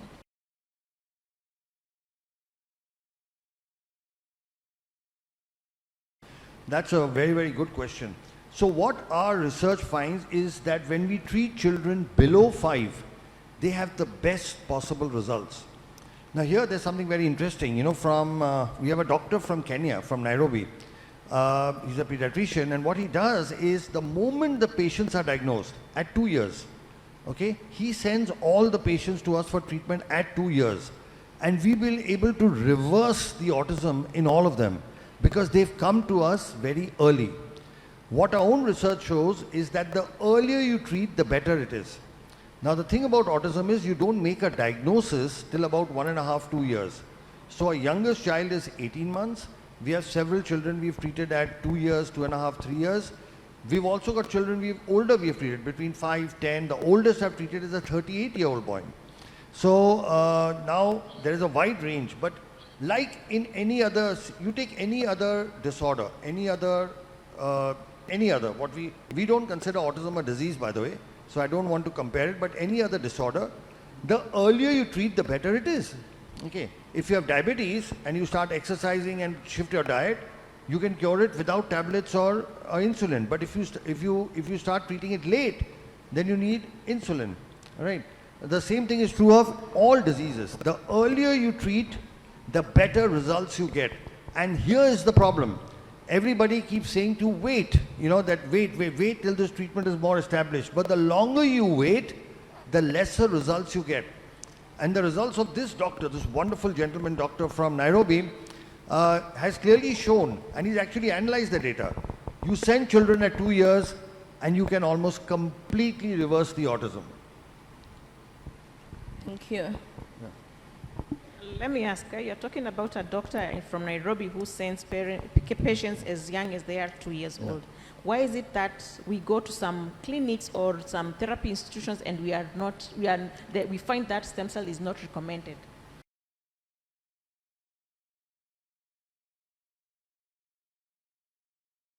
Okay, that's a very interesting question. See, I'll tell you, and I say this openly, I don't mind saying it, all of us in Asia and Africa have what I call a colonial hangover. They're very strong words. What do I mean by that? When a doctor from the Western countries, from America, England, with a tag from Harvard, Oxford, Stanford comes, all Asian and African doctors start believing in them. All right? But when work comes from Asia and Africa, we don't believe in our own people. Now, stem cell therapy has evolved in the East. So India, China, Korea and Japan, we are the leaders. Okay? Japan and China have, Japan has almost 900 stem cell clinics. China has over 1,000. So these are, I'll repeat again, India, China, Korea, Japan. The Western, in this particular thing, so the world's first scientific paper on cell therapy in autism was published by us from India. The second paper came from China. The third paper came from Italy and Ukraine. And the fourth and fifth paper came from America. This is a race that India and China have the gold and the silver. The Americans don't even have the bronze. They are fourth and fifth. I'm just in a lighter way. So our own doctors don't believe in it because they say, why is it not coming from the West? Okay.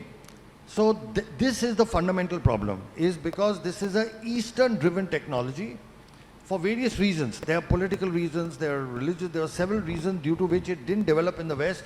It developed more in the East. But now the West is trying to catch up. So in America now, at various universities like the Duke University and several other centers, they've now started doing it. But they are 15 years behind us, 15 years. So once now they start doing it, trust me, your own doctors will start recommending. Once the results start coming from America, they will start believing it. There are a couple of other reasons as well. One of them is that a lot of developments in the medical world are driven by the pharma industry, big pharma. We know that. We saw what happened in COVID. It was, the big vaccine companies and all of that. Now, the treatment we do is not supported by big pharma because they have nothing to gain. In fact, they believe they have everything to lose. So the CEO of one of the biggest multinational companies told me, Dr. Sharma, you are an existential threat to us. I said, why are you saying that? He said, if you make everybody okay, who will take our medicines? Do you understand? Right now, children with autism have to take a lifetime of drugs. A lifetime of drugs for hyperactivity, for so many issues. When we treat them, they stop taking the drugs. So do you think the pharma industry is going to back us? They will not. Like the words he used, it's an existential threat. Right? So I'm not saying they're actively opposing it, and sometimes they do actively oppose it, they do a lot of things, but it doesn't have the support. So in various medical conferences and things, if the pharma companies are backing it, they won't even permit lectures on stem cell therapy. So these are a couple of the reasons. One, it's East-driven, and second, it doesn't have backing from big pharma. Did that make sense? Thank you so much. And again, following that, the big pharma, I've heard that the US Food and Drug Authority has not yet approved stem cell therapy. Oh. Is that so? And what have you done about it? That's very interesting.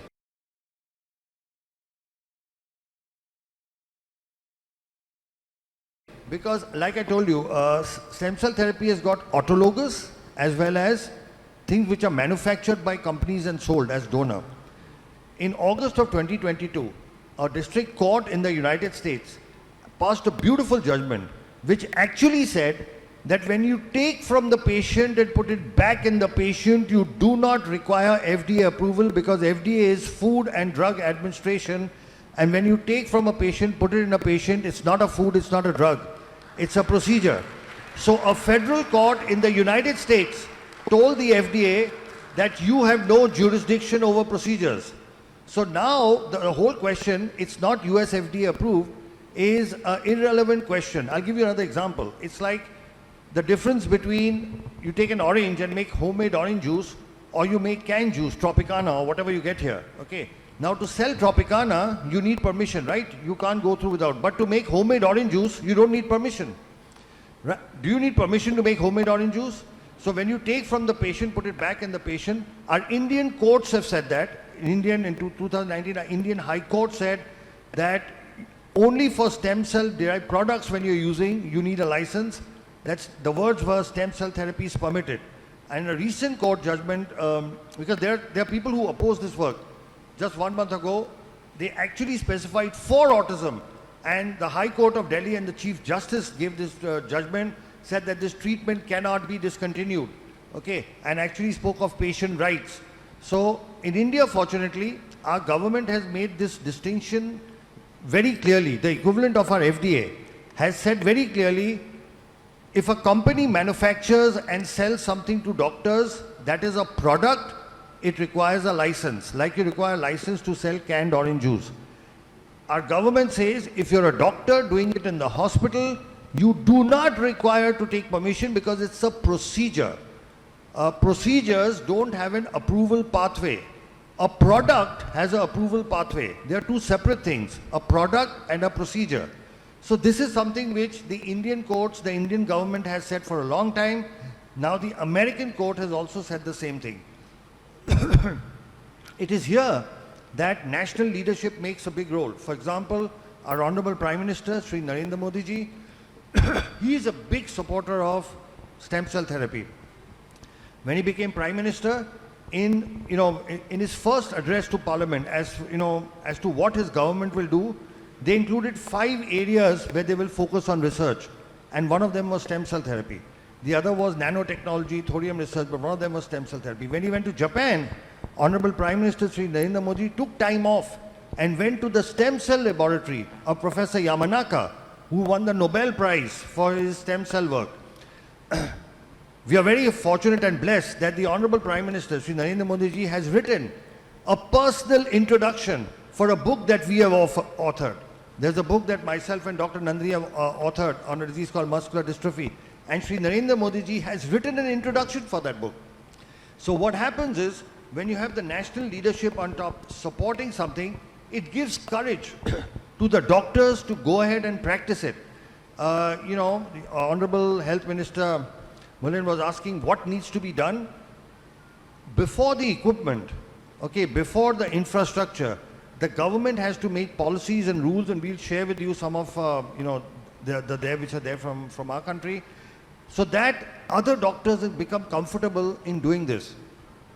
Then there is, of course, need for awareness. Then, of course, there is infrastructure, and then there's training.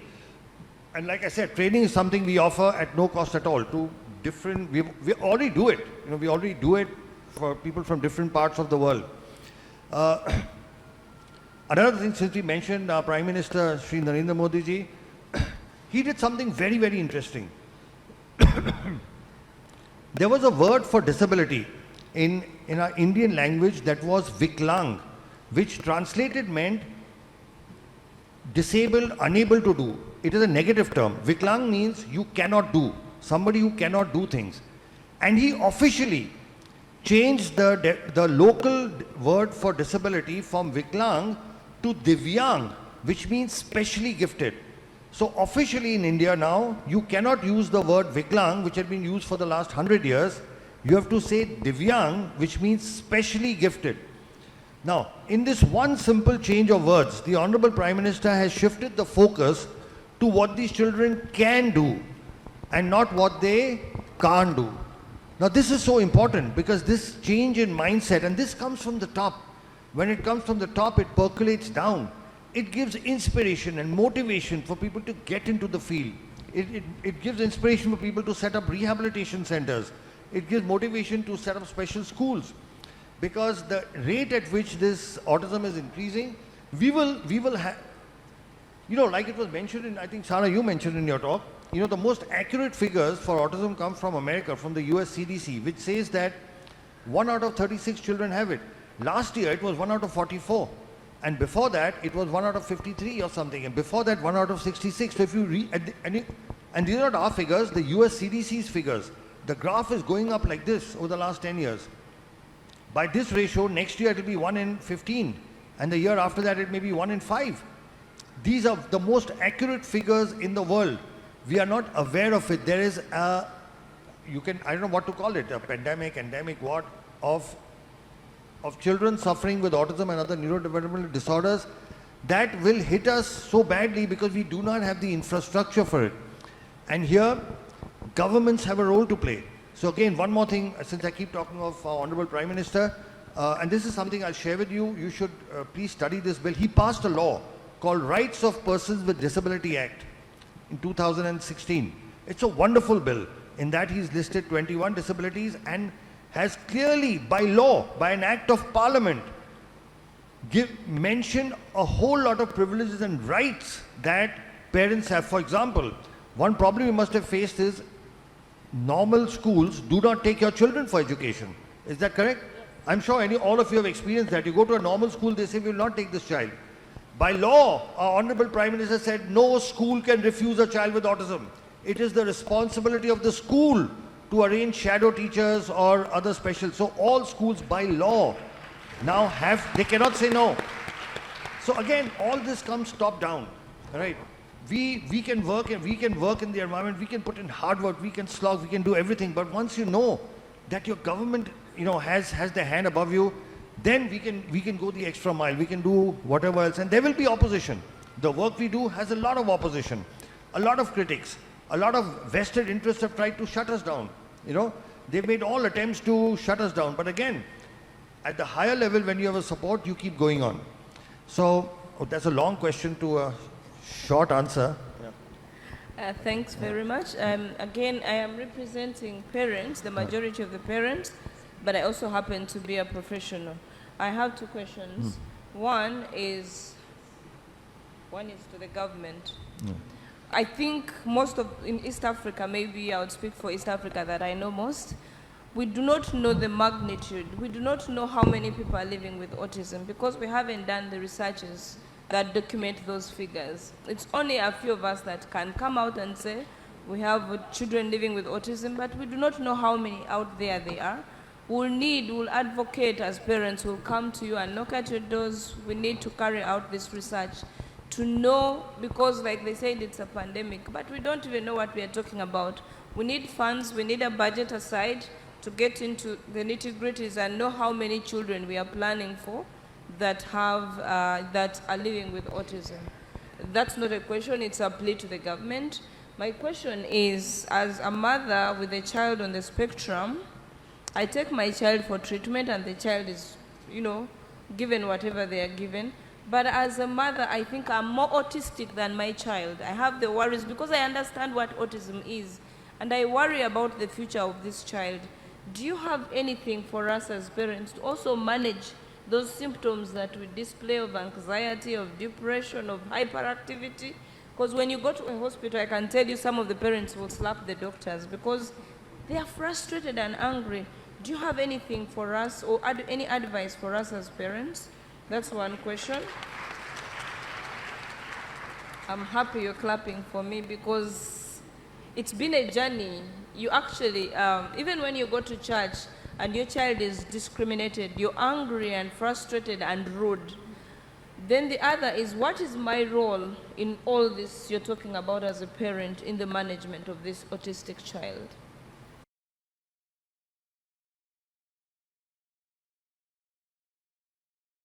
Okay, I think that's the single most important question you've asked, because you are asking what is the power within parents, what can you do at home? And I think that's a very, very important question. So let me start with, there could be multiple answers to this, Dr. Olivia. First, I want to appreciate and thank you for coordinating this, because you are a parent as well as a doctor. That's why I think they've decided to keep you in the middle. You have parents there and doctors here. But I want to talk about several things. So first thing, there is actually research that has happened in India which has shown that every mother, especially mothers of children with special needs, go through depression, anxiety, and severe psychological upheavals. Many of them even contemplate suicide. We've had several mothers who've actually not just thought of, but attempted suicide, and not just once, 2 or 3 times. And whereas for others, they may not understand, I think as mothers, you will understand why a mother would want to commit suicide, because it's just so difficult to handle. Now, the thing about autism is it's called the silent disability because you can't see it. The children look normal. Right, they look normal, and so, but looking after them day to day takes a lot of spiritual, emotional, physical courage and efforts. Right from morning, from getting them up to getting their basic toilet and clothing, to feeding them, to taking them to rehabilitation centers, everything is such a challenge. It's not like, you can just walk across. It's like you're walking across with a haversack and 2 heavy bags. Everything is a challenge. Everything is difficult. Every single step. And I very often say, as mothers of kids with special needs, you put more emotional and spiritual energy in one day then maybe most of us don't put in a whole year just to see one day through. So yes, it takes a lot of energy, devotion and concentration. But one of the reasons for that, and I'll tell you the reason for that, is all of you, when you've gone to your therapists and doctors, they've told you that nothing can be done for your child. Haven't you been told that? All the doctors said nothing, you have to live with this. And what can be more depressing, what can create more anxiety or more depression or more fear and anger than being told, here's this lovely, cute, beautiful child you have. The whole world has advanced so much in science and technology. We are sending rockets to the moon and Mars. Then why can't my child be helped? Okay, so that is at the bottom of your frustration, anger, hurt and pain. And here I am to give you good news that that's no longer true. Okay, today we have medical science, medical technology that can actually reverse autism. We've treated several thousand children of that. Our work is published in scientific papers.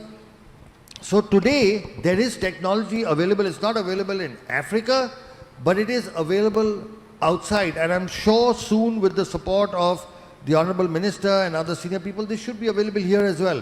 So earlier, if you were in a dark tunnel with no light at the end, now there is light at the end of the tunnel.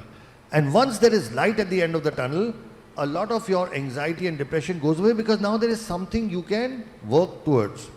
So that's the first good news that we have to spread.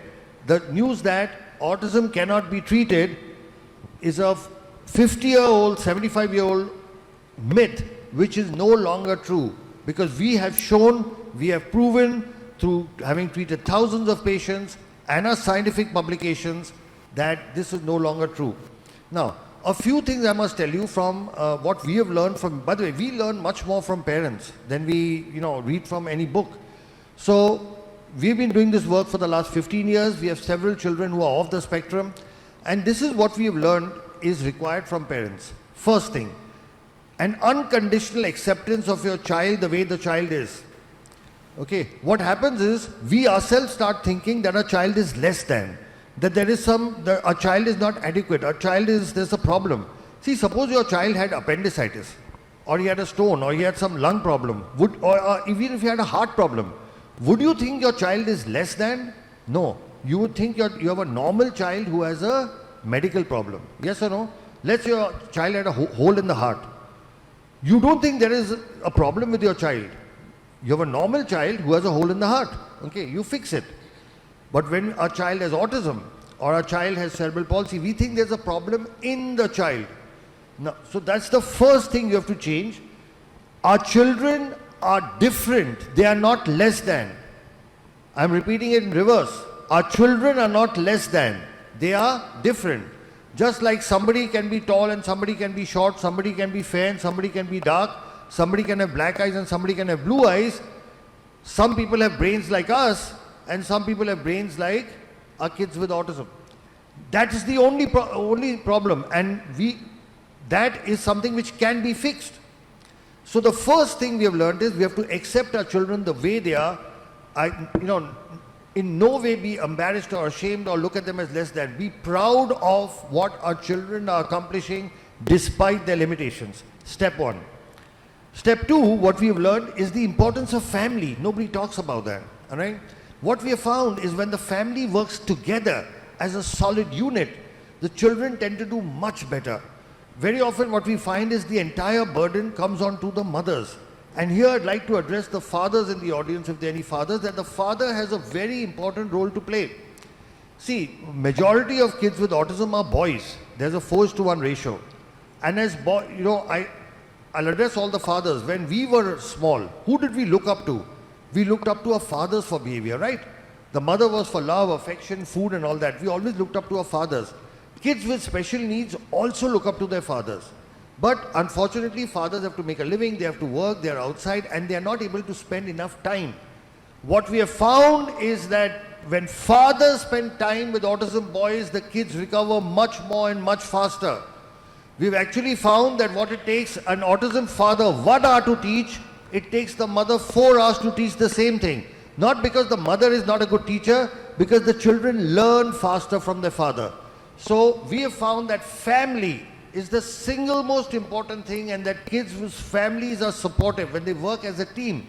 Who wins a cricket match or a football match or a hockey match? The better team. And the family is also a team. And when the family works in sync, with the mother doing some things, the father doing some things, the other brothers and sisters doing others, grandparents have a very important role to play. In fact, we find that children who live with their grandparents tend to do a little better, because grandparents have also a big influence.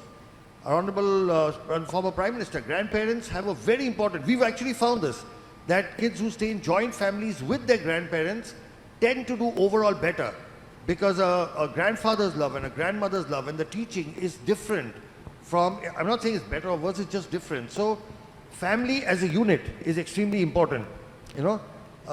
So I spoke of unconditional acceptance, then I spoke of family working as a unit with fathers needing to give time. We do everything else. You supply your child with all the money and all the facilities, and you pay for everything. But what your child needs is your time. If you can just keep 2 or 3 hours aside every day for your child will do very, very well. Then what we have found is, from a medical point of view, if you take a combination of our cell therapy, hyperbaric oxygen, and rehabilitation, we find that this helps in getting the children to a normal life much faster. Now, what is the role of all of this? The brain is like a computer. A computer's got hardware and a computer's got software. Cell therapy fixes the hardware only. Software comes from rehabilitation, and software comes from the family, because that is what trains the brain. So a combination of cell therapy and oxygen therapy, which fixes the hardware, of rehabilitation and a good environment at home that fixes the software, and our children will be able to recover. So this is the next thing, the medical treatment. Then, apart from this, there is something very special we found. We found that almost all these children have some special ability or the other. Okay, but it was not seen till you did cell therapy, because now the brain was partially damaged, and so you could not see what is special. What we have found is, once we repair the damage in the brain with our cell therapy, now you can start seeing the special abilities. And we have kids who are brilliant in numbers. There are kids who are, running at the age of 11, running chemical factories. We've got, if I tell you some of the things, you'll not even believe them. We have a child who can actually read your mind after. A child who, after STEM therapy, has improved to the point that if you think of a number, the child can actually tell you what. And they are amazing ability. They're called savants. There are kids who you tell them any date in the future. Any date, you say 23rd July 2030, and they will tell you in an instant what day it is. It's Wednesday. And I don't know if you know, but Elon Musk, the world's richest man today, had autism. You can Google him. He talks about his autism. But this man changed the world. Albert Einstein had autism. Okay? But this man, and he could not read, he could not speak or read or write for very late in life. And then this man changed the world.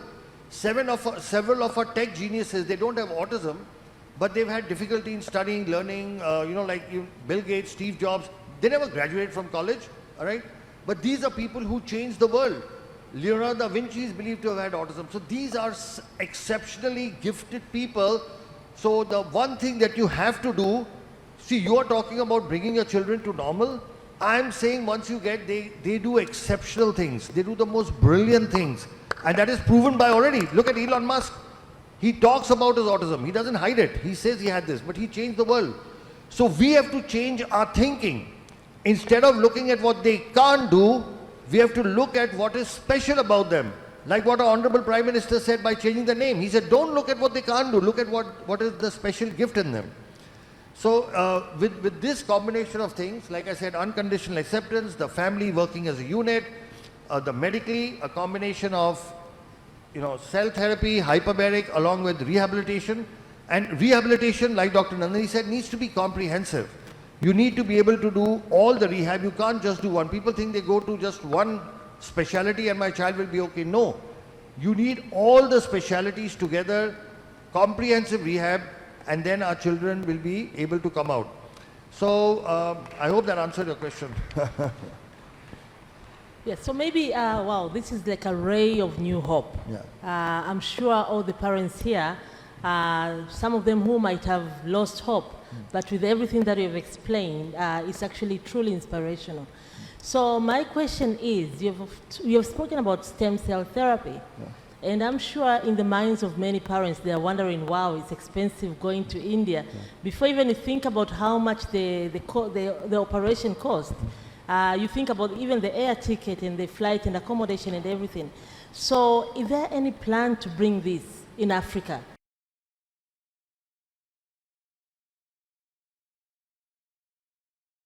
Yes, so we are very clear. We want to have a facility set up in Africa, and we are actually keen on, so we've actually shortlisted between Tanzania and Kenya only because they are English-speaking, direct connection to India. So to give you a background, for example, the government of the Bahamas actually invited us and gave us permission to start this, and we've just been there recently, and in 6 months, we are going to open a full-fledged facility in the Bahamas. This is to cater to, the facility will be in Nassau, their capital, and there we have government permission. Just like, again, we have a former Prime Minister with us, there we have a former Prime Minister working with us, and we have government permission. Because we have government permission, we are setting up a facility there. We are very keen on making something available in Africa itself, and we would like to have it in Eastern Africa simply because of our closer cultural connections, easy, short distance of travel, direct flights and all that. And we have people like you, mothers like you who would back it up. So yes, we want to bring this to Africa, but it's not easy. It will require, permission right from the top, from governments. It will require infrastructure. It requires resources. But this is something which you as people, because the most powerful voice on the planet is that of a mother, is that of parents. When you speak out, honorable ministers, prime ministers and presidents have to listen, because we all democracies, they represent us. So your voice is what is important. Not us. We've come, we've shared our information, we can share our technology, but your voice is what is important. You have to ask for it. You have to show, show what's happening. Right now, there are so many people going from Africa outside for the treatment. It's high time Africa had its own stem cell facility, which would not be just for Tanzania or for Kenya or wherever, but for the whole continent. So people would not have to travel long distances. So we are very keen, we are willing to partner, but this is something which you people have to take the initiative. You have to, eventually it's all about people. It's your voice. Thank you very much. I think we are coming to the end of this session. Mothers, you've heard, we have a great voice. Let's get together and advocate for this. Fathers, please support us. Don't abandon us. Be with us. This is a journey that we have to walk together.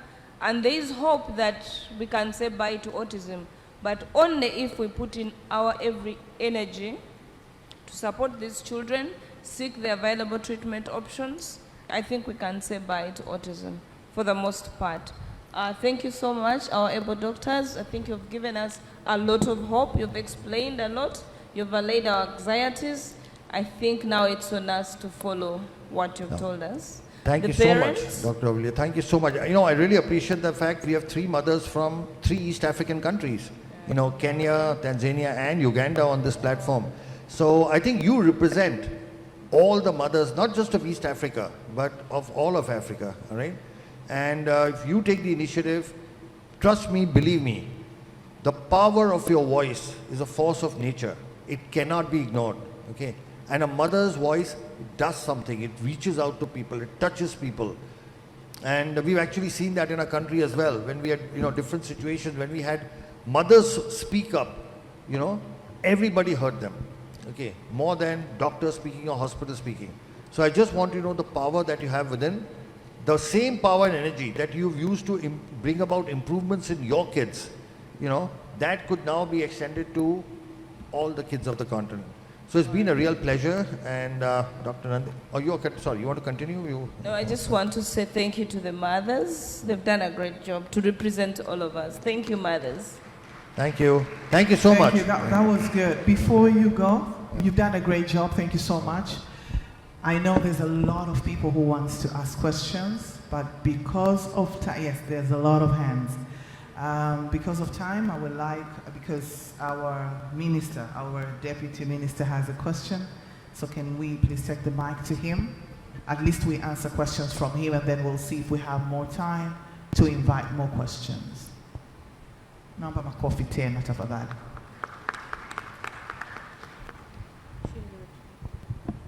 Karibu sana mheshimiwa. I don't think it is a question, it's just good news perhaps. He said, I know Professor, he said about the PET-CT scan, if we have in the country. Yes, we have. It is in Ocean Road, Okay. our Very good. Cancer Institute. So actually last month they completed it to connect it so that it can start function. We expect this month it's starting to work. Very good. Yes, so we have that. So it's a good news to the parents when we are talking about PET-CT scan now we have in the country. Another thing is hyperbaric oxygen machine, you said. Yes, we have it in Muimbili. Yes, in 2 weeks it will start functioning. So, so we are working with the professor so that we can see, so that it can accommodate everything you want. You were saying if it can accommodate everything, but if not, we can make sure that it will accommodate. But we have those two things, then now we remain with issue of, yes, we are doing bone marrow transplant. Yeah. Please, perhaps the professor can explain a bit. Thank you, Honorable. So just to add, to increase the insight, we are also doing a bone marrow transplantation. Okay, very good. In one center, we are doing autologous bone marrow transplantation. Okay. In another center, we are doing allogenic bone marrow transplantation for children with sickle cell. So I think that also opens the potential for doing stem cell transplant. Absolutely. Yeah. So all the technology is there. We Yes. just need to put it together now. You know?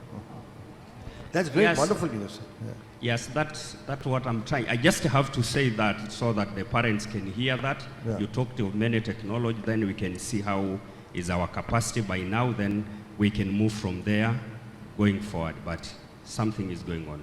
Thank you. Thank you so much.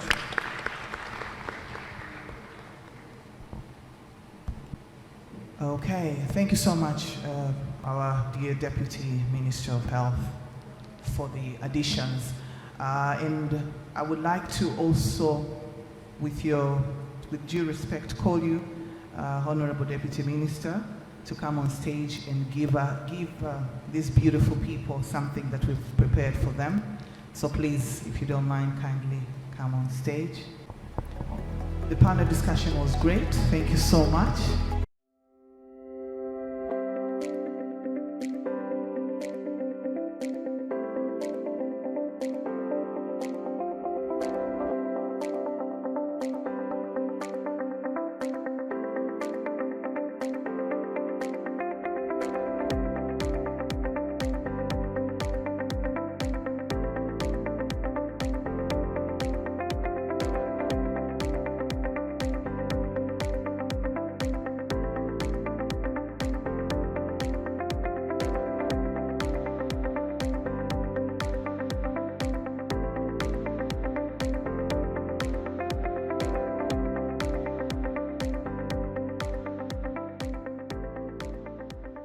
My name is Geoffrey Ekongot. I'm the chairman of Autism Society Uganda. It's an honor to be here and to play this role on the International Day of the World Disability Day. I now take the honors to welcome Tom Land. But before I welcome him, Tom Land, also known as Thomas Land, was diagnosed with autism at 13 years old. Since accepting his diagnosis, Thomas has been recognized as an author, speaker, and emerging leader in the autism community. Tom Land is the world's first Toastmasters accredited speaker with autism. The Toastmasters accredited speaker distinction is reserved for the finest professional speakers in the world who fulfill numerous criteria, then compete for the honor in front of a huge live audience. Now, imagine having autism and meeting that challenge, because that's exactly what Tom did. Tom is one of only 90 accredited speakers in the world, and the only one with autism. He is certified human potential coach and professional diversity and inclusion consultant. He is poised and ready to share his positive energy and inspiring messages as an end keynote speaker, corporate trainer, and consultant to organizations across the country. He also spoke on the TEDx stage to impart wisdom and inspire others with his talk titled, How to Come to Life. He is the author of the award-winning bestseller, Come to Life, Your Guide to Self-Discovery, and recently published his second book, My Glass is Full, Stories of Putting Mental Health First. He recently set a Guinness World Record as the world's oldest person with autism to finish a full Ironman triathlon. I once again welcome Tom Land to present his topic, Come to Life, Preparing for the Transition and Your Future. Mr. Tom Land, you're welcome on stage.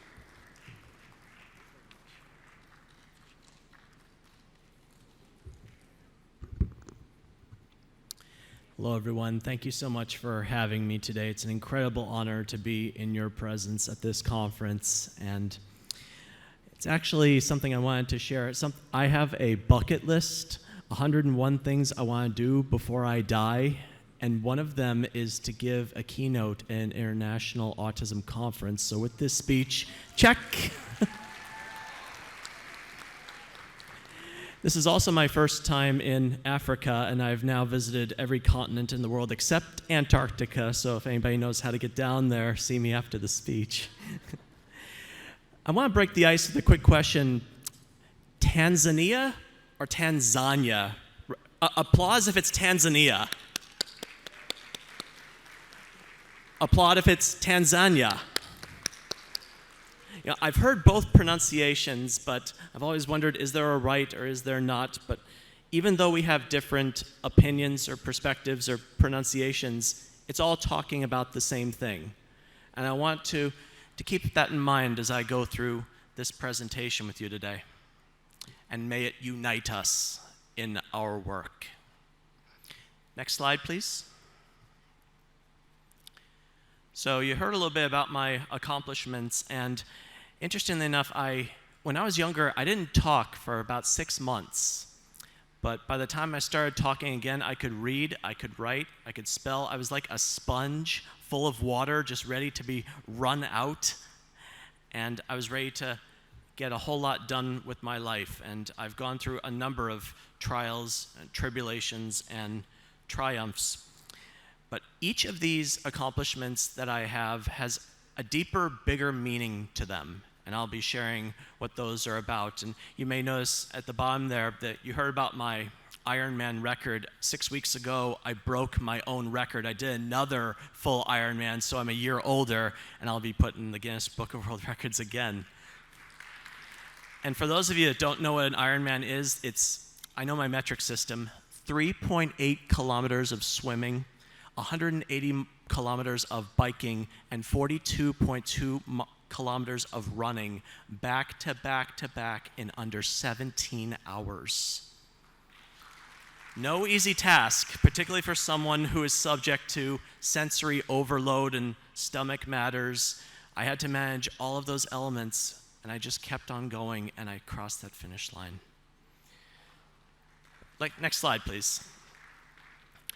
Now, for professional keynotes, I know some of you may require objectives, so I want to list them here. And I hope you'll see that what I speak about today can apply to just about anyone, particularly as they prepare for what life is. If you go to the next slide, please.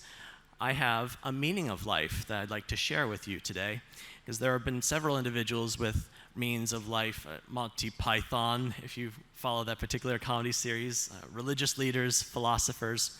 But I find that life is not really a word, but an acronym. One of my many talents is to take words and form them into an acronym, a better way to categorize and memorize information. So I'm sharing my meaning of life with you today. And think of these categories as they pertain to your young person or young people on the autism spectrum or what have you.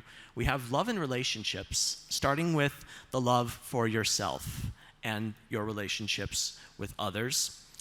We have independent living, and that's not necessarily limited to like being on your own or moving away from home, but about making decisions about your life, being in charge of your life so that you take it to where you want it to go.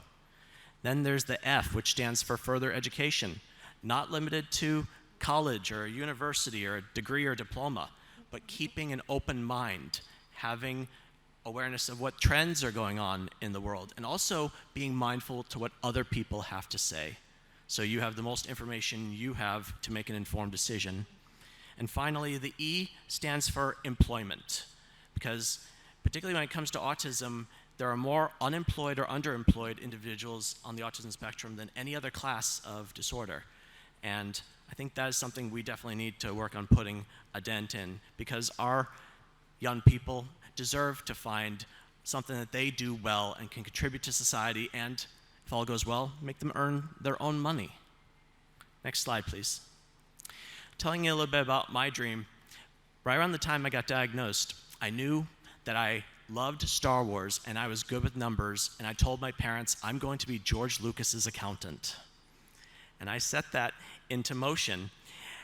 After I told them, my parents about though, they could have said, Tom, that is a pipe dream. You really think you can be George Lucas's accountant?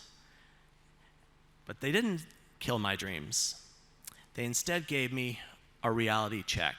You want to be George Lucas's accountant? You have to go to college, you have to pass difficult tests, you have to find work in the entertainment field. He's not going to hire someone right out of high school. And I have a bit of what I like to call a Batman mentality, like where there's a will, there's a way. Even if there's darkness, I'm going to find a way through the light. So I said, challenge accepted. And I went to college, and I passed the CPA exam, that's a certified public accountant. And, well, thank you. For those of you that have heard of it, it's probably one of the most difficult tests there is. And I worked for Disney straight out of college doing property taxes. And after I left Disney, Disney would go on to acquire Lucasfilm, George Lucas's company. So the way I see it, retroactively and indirectly, I was George Lucas's accountant and felt like I'd accomplished my goal. And I had several years as an accountant, worked in a Big Four accounting firm internship, had some temp jobs, but I finally got something I was striving for, and you might want to write this down for your young people. Please write down permanent, full-time employment with benefits. Permanent, full-time employment with benefits. And if possible, gainful employment so they can make enough money and save for a rainy day. That was something I was striving for my entire career, and I finally got to that level working as a CPA in the corporate environment in the private sector. But if you go to the next slide, and I think you may have already seen it, the one with the laptop, it cost my physical, mental, and emotional health to get to that financial level. I dreaded going to a desk, sitting there all day, crunching numbers that would not matter in a few years. At the same time, I also saw and heard stories from my peers crashing and burning in life because they did not know themselves. They did not love themselves, and they were not being themselves. So 8 years ago, I decided to leave my accounting career behind completely, put in my 2 weeks notice at work, and now I give speeches, I tell stories, I do coaching, I do consulting. So I want to reach people on a personal level. And yes, let's go to the Toastmasters slide next. Because after I left accounting, I knew I had to better my public speaking. Back about 2 slides, please. I knew I had to better my public speaking skills. And mind you, we fear dying more than speaking in front of an audience. Wouldn't you agree? You wouldn't want to be up here right now doing this, would you? Or maybe you would, but I've found that if I can master the art of public speaking, I could probably cheat death, but at the very least, I can tell a story, do something that will resonate with you. So the Toastmasters organization has an accredited speaker program designed for those that have mastered the art of public speaking and apply it to a particular trade or line of work. And for someone on the autism spectrum, which is a social communication disorder, and being able to master the art of public speaking, which is essentially socializing and communicating, I wanted to show myself, my peers, and the world that you too can break barriers. You can overcome obstacles. You can shatter ceilings and stereotypes by showing people that it can be done. So thank you. So that's why I went for the accredited speaker designation. And if you go to the next slide after that about the human potential coach. Right before the pandemic, I got certified as a human potential coach because speeches are one thing, but I wanted to reach people on a personal level and find out what's really going on with them, get to the root of who they are and how they can make the world a better place. And today is the International Day of Persons with Disabilities. I was at the United Nations 4 years ago in New York describing why people on the autism spectrum deserve equal employment opportunities. And the United Nations has sustainable development goals that they want to fulfill by the year 2030. And if any of you happen to see my lapel pin here, I have a pin with those sustainable development goals illustrated.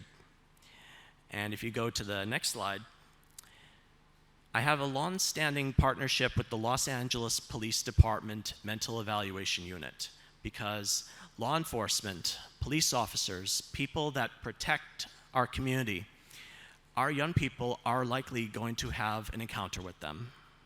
They may not have had one yet, but there's a very good chance that they will. And our officers need to know what to do.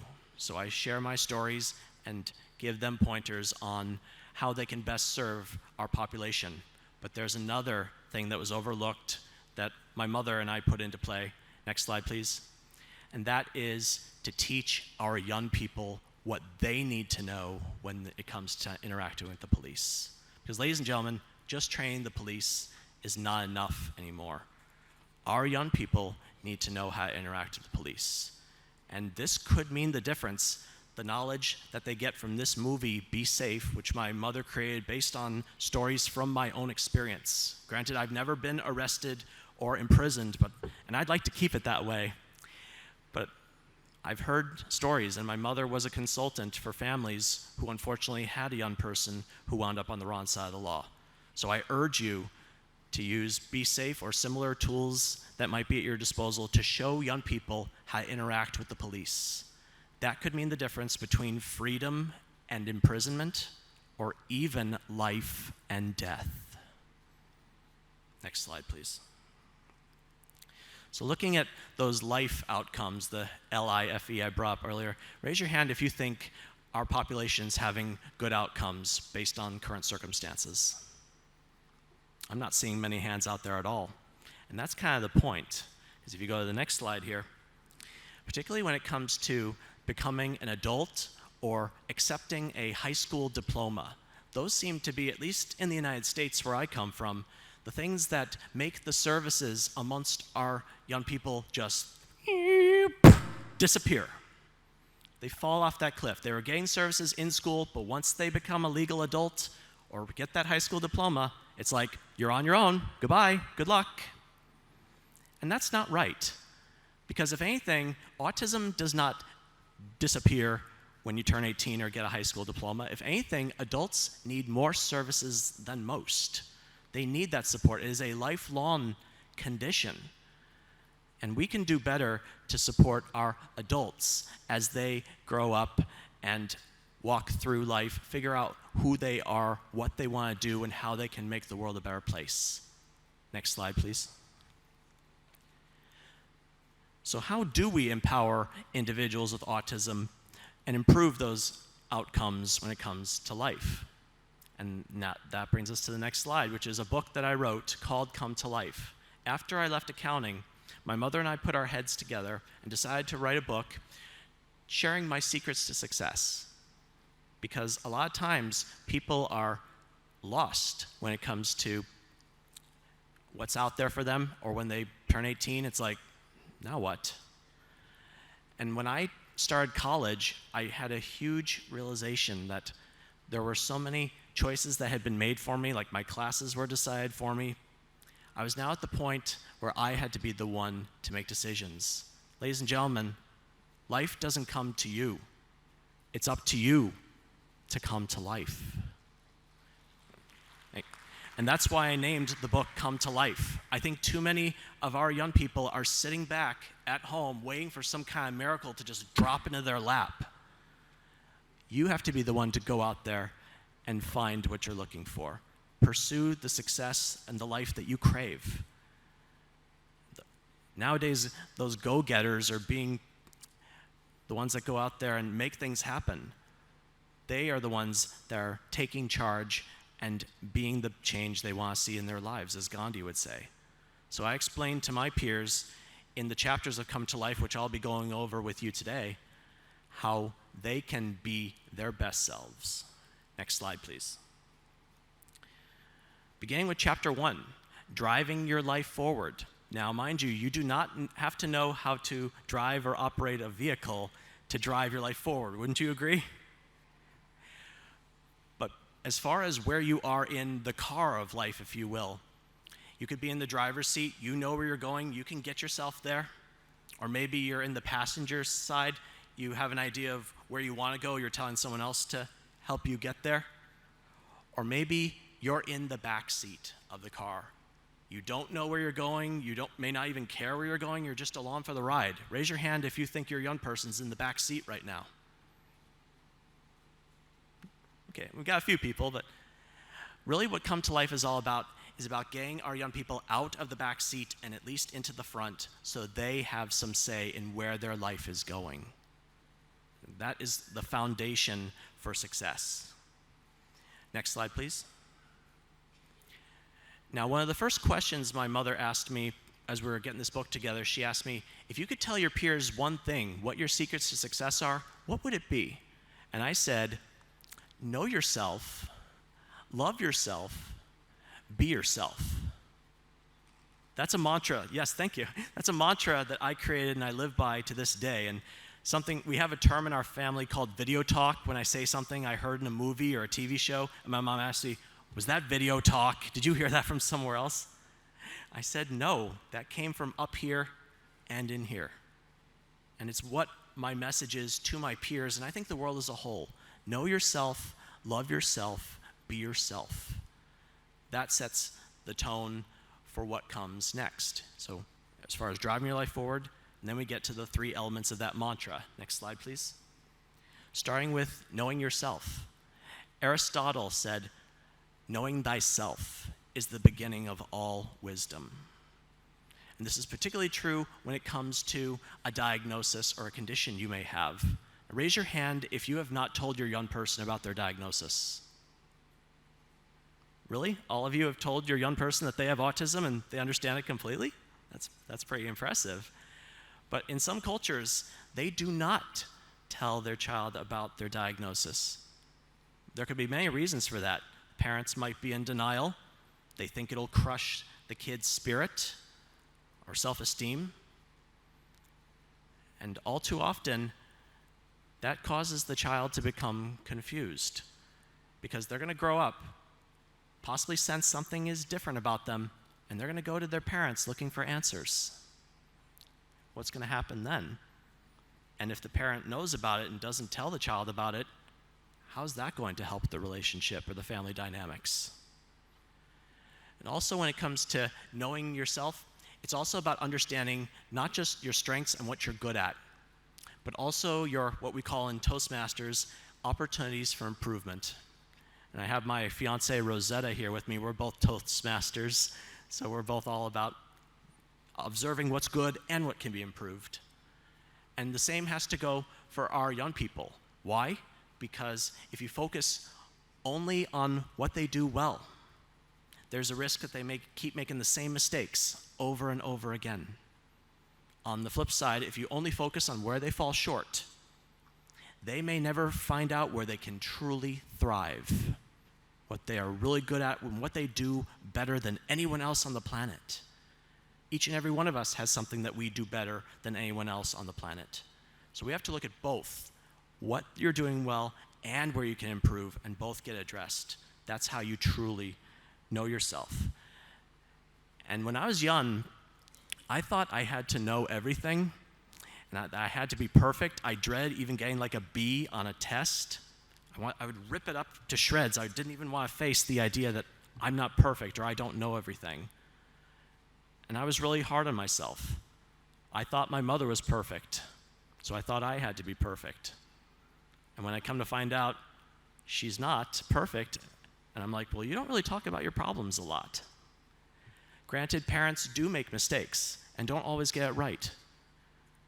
But the important thing is that we love ourselves. And that is the next slide, the second part of the mantra. Love yourself. It was RuPaul who said, if you can't love yourself, how can you love someone else? Can I get an amen on that? Yeah, that's more like it. When it comes to your diagnosis, being in denial about it or wishing that things were different, that's just time and energy wasted.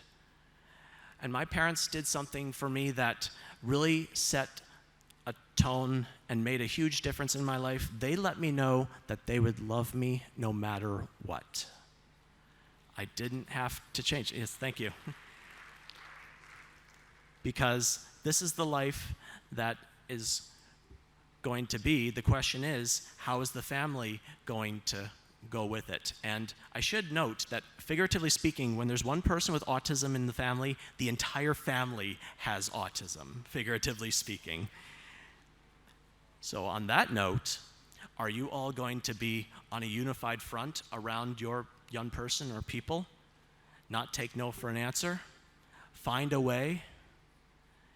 I think that is needed more and more in this world. And I'm very grateful to have had a supportive and loving family that saw the potential in me, wouldn't stop fighting for me, because it helped me see that I'm worth fighting for, and I'm going to start fighting for myself. And I also had to be mindful of who I'm keeping in my life too, because family is with you more or less forever. But when it came to making friends, anybody here ever been told or had someone say to them, I'll be your friend if, or if you do something for me, I'll be your friend? Do you think that's unconditional love, or that's a real friend? And do you think our young people would question that and think, something may be up here? So we need to be mindful of the company we keep, and also see how we can give back to our community, particularly for those that might have difficulty finding and keeping a job.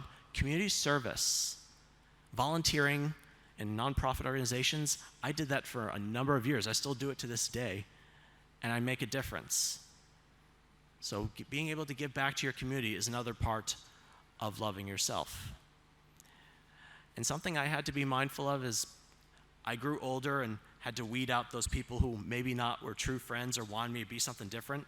That brings me to the third part of the mantra, if you go to the next slide, which is be yourself.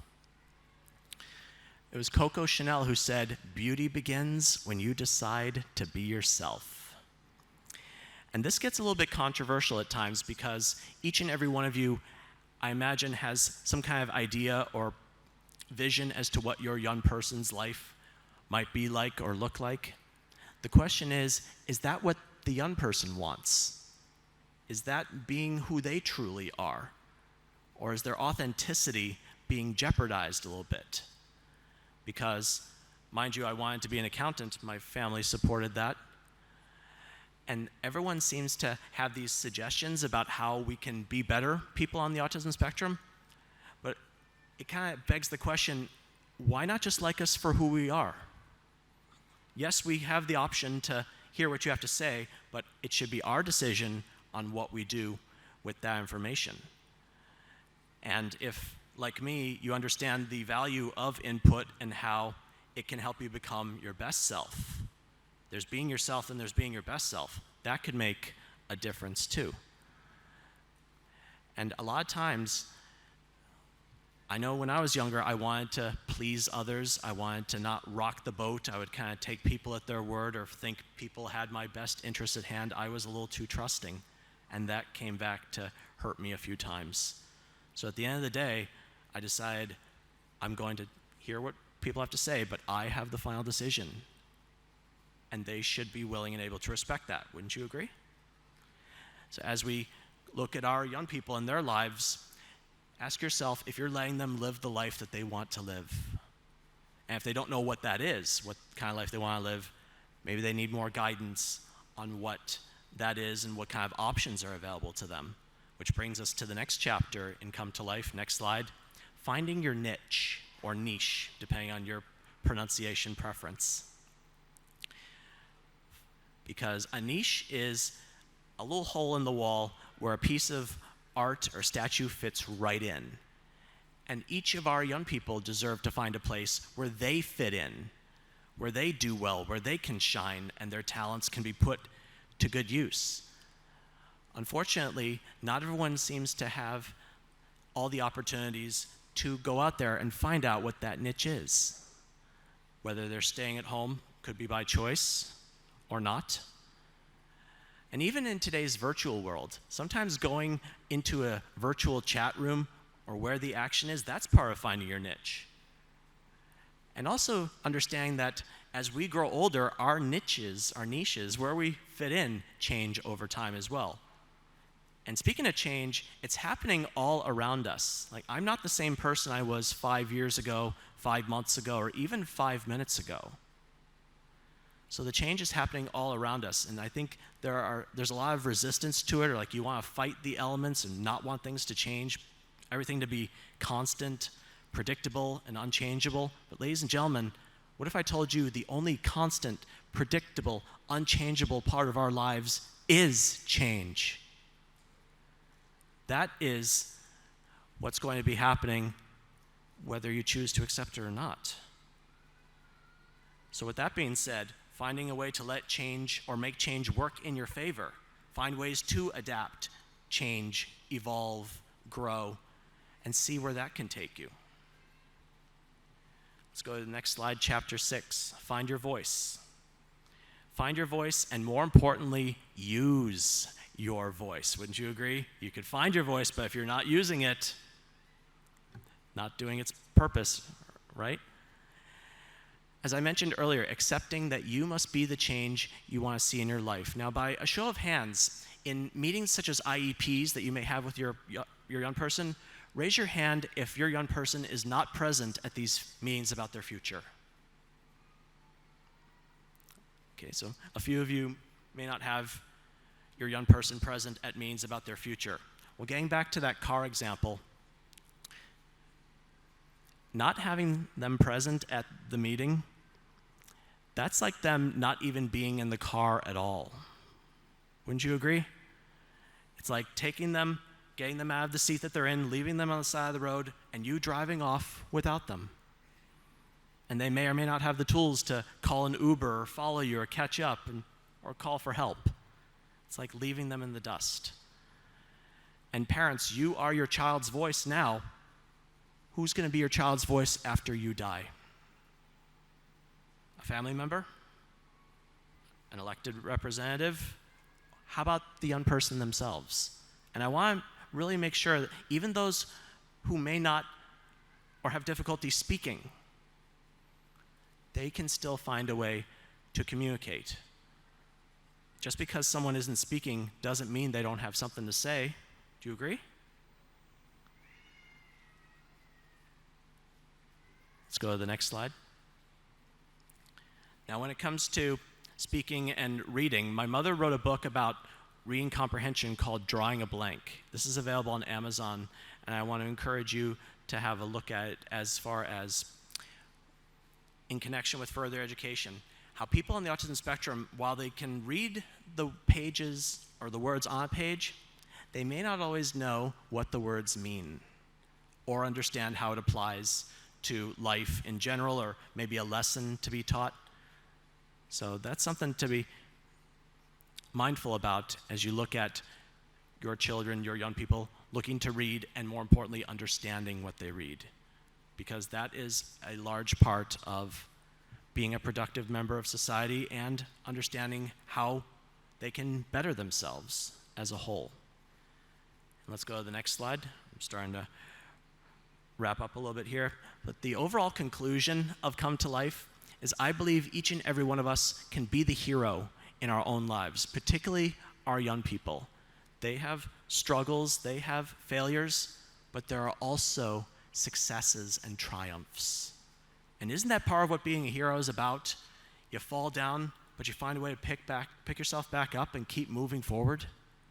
I know I had to do that when I was doing the Ironman triathlon. If you go to the next slide.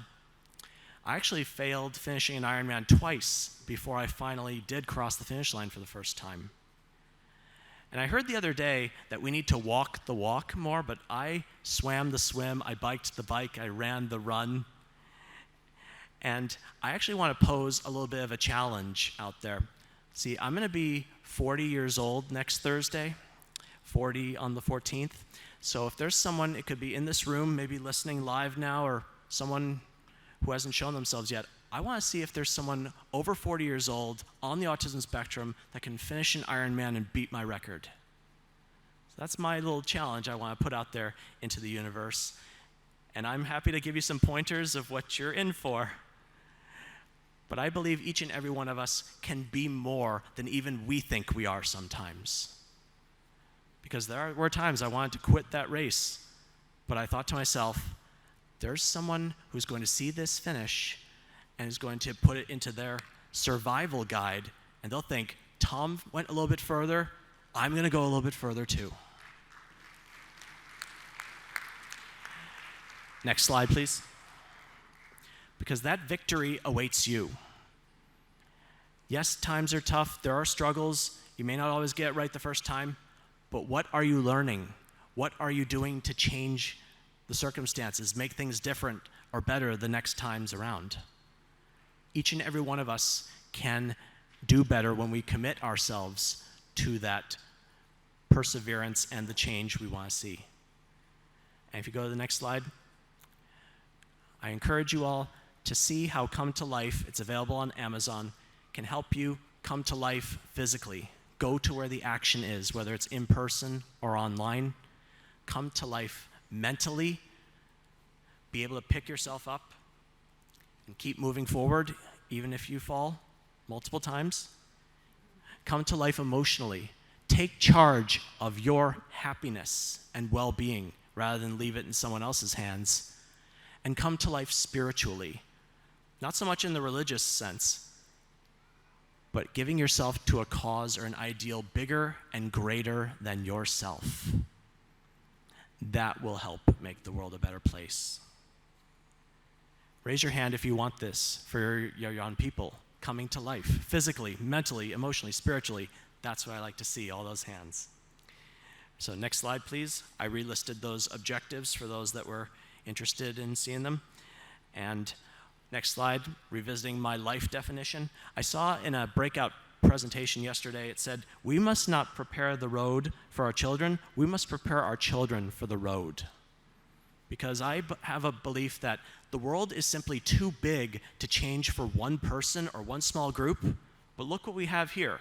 One person, one small group can change the world.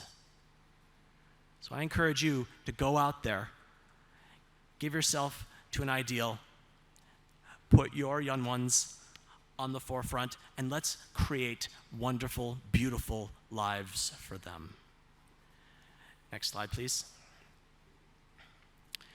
So if you like what you saw and heard today, I am available for these engagements, and I'm pleased to report that a copy of Come to Life and My Glass is Full, my current books, went to our honored panelists while the photos are being taken. So I'm hopeful that those seeds will be planted on fertile soil so that that manual, if you will, that prequel to transition, that's what I like to call Come to Life, a prequel to transition to put our young people on the path to the best life for them.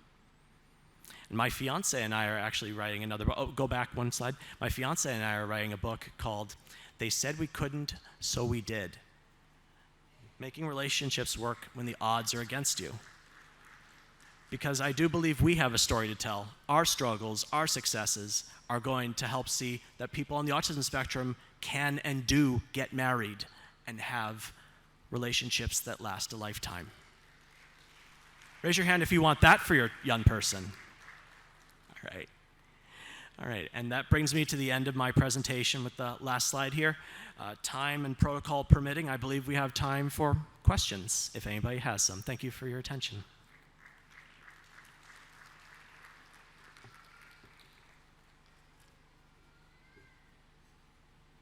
No, I answered everything. You guys are good? I'm getting the signal not right now, and I'm kind of hungry. How about all you? I think it's going to be time for lunch. Thank you all so much. You've been a wonderful audience.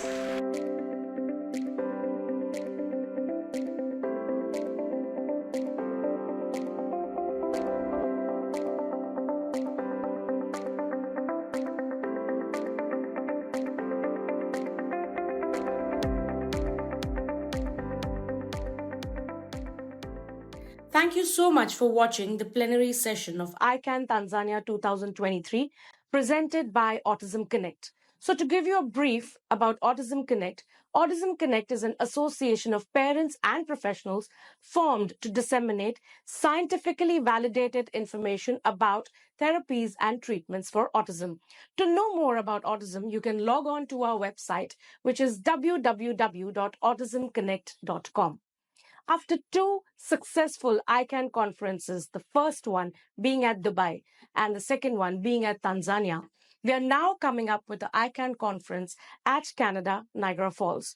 To know more about our conferences, you can log on to our website, which is www.icanconferences.com. Thank you so much.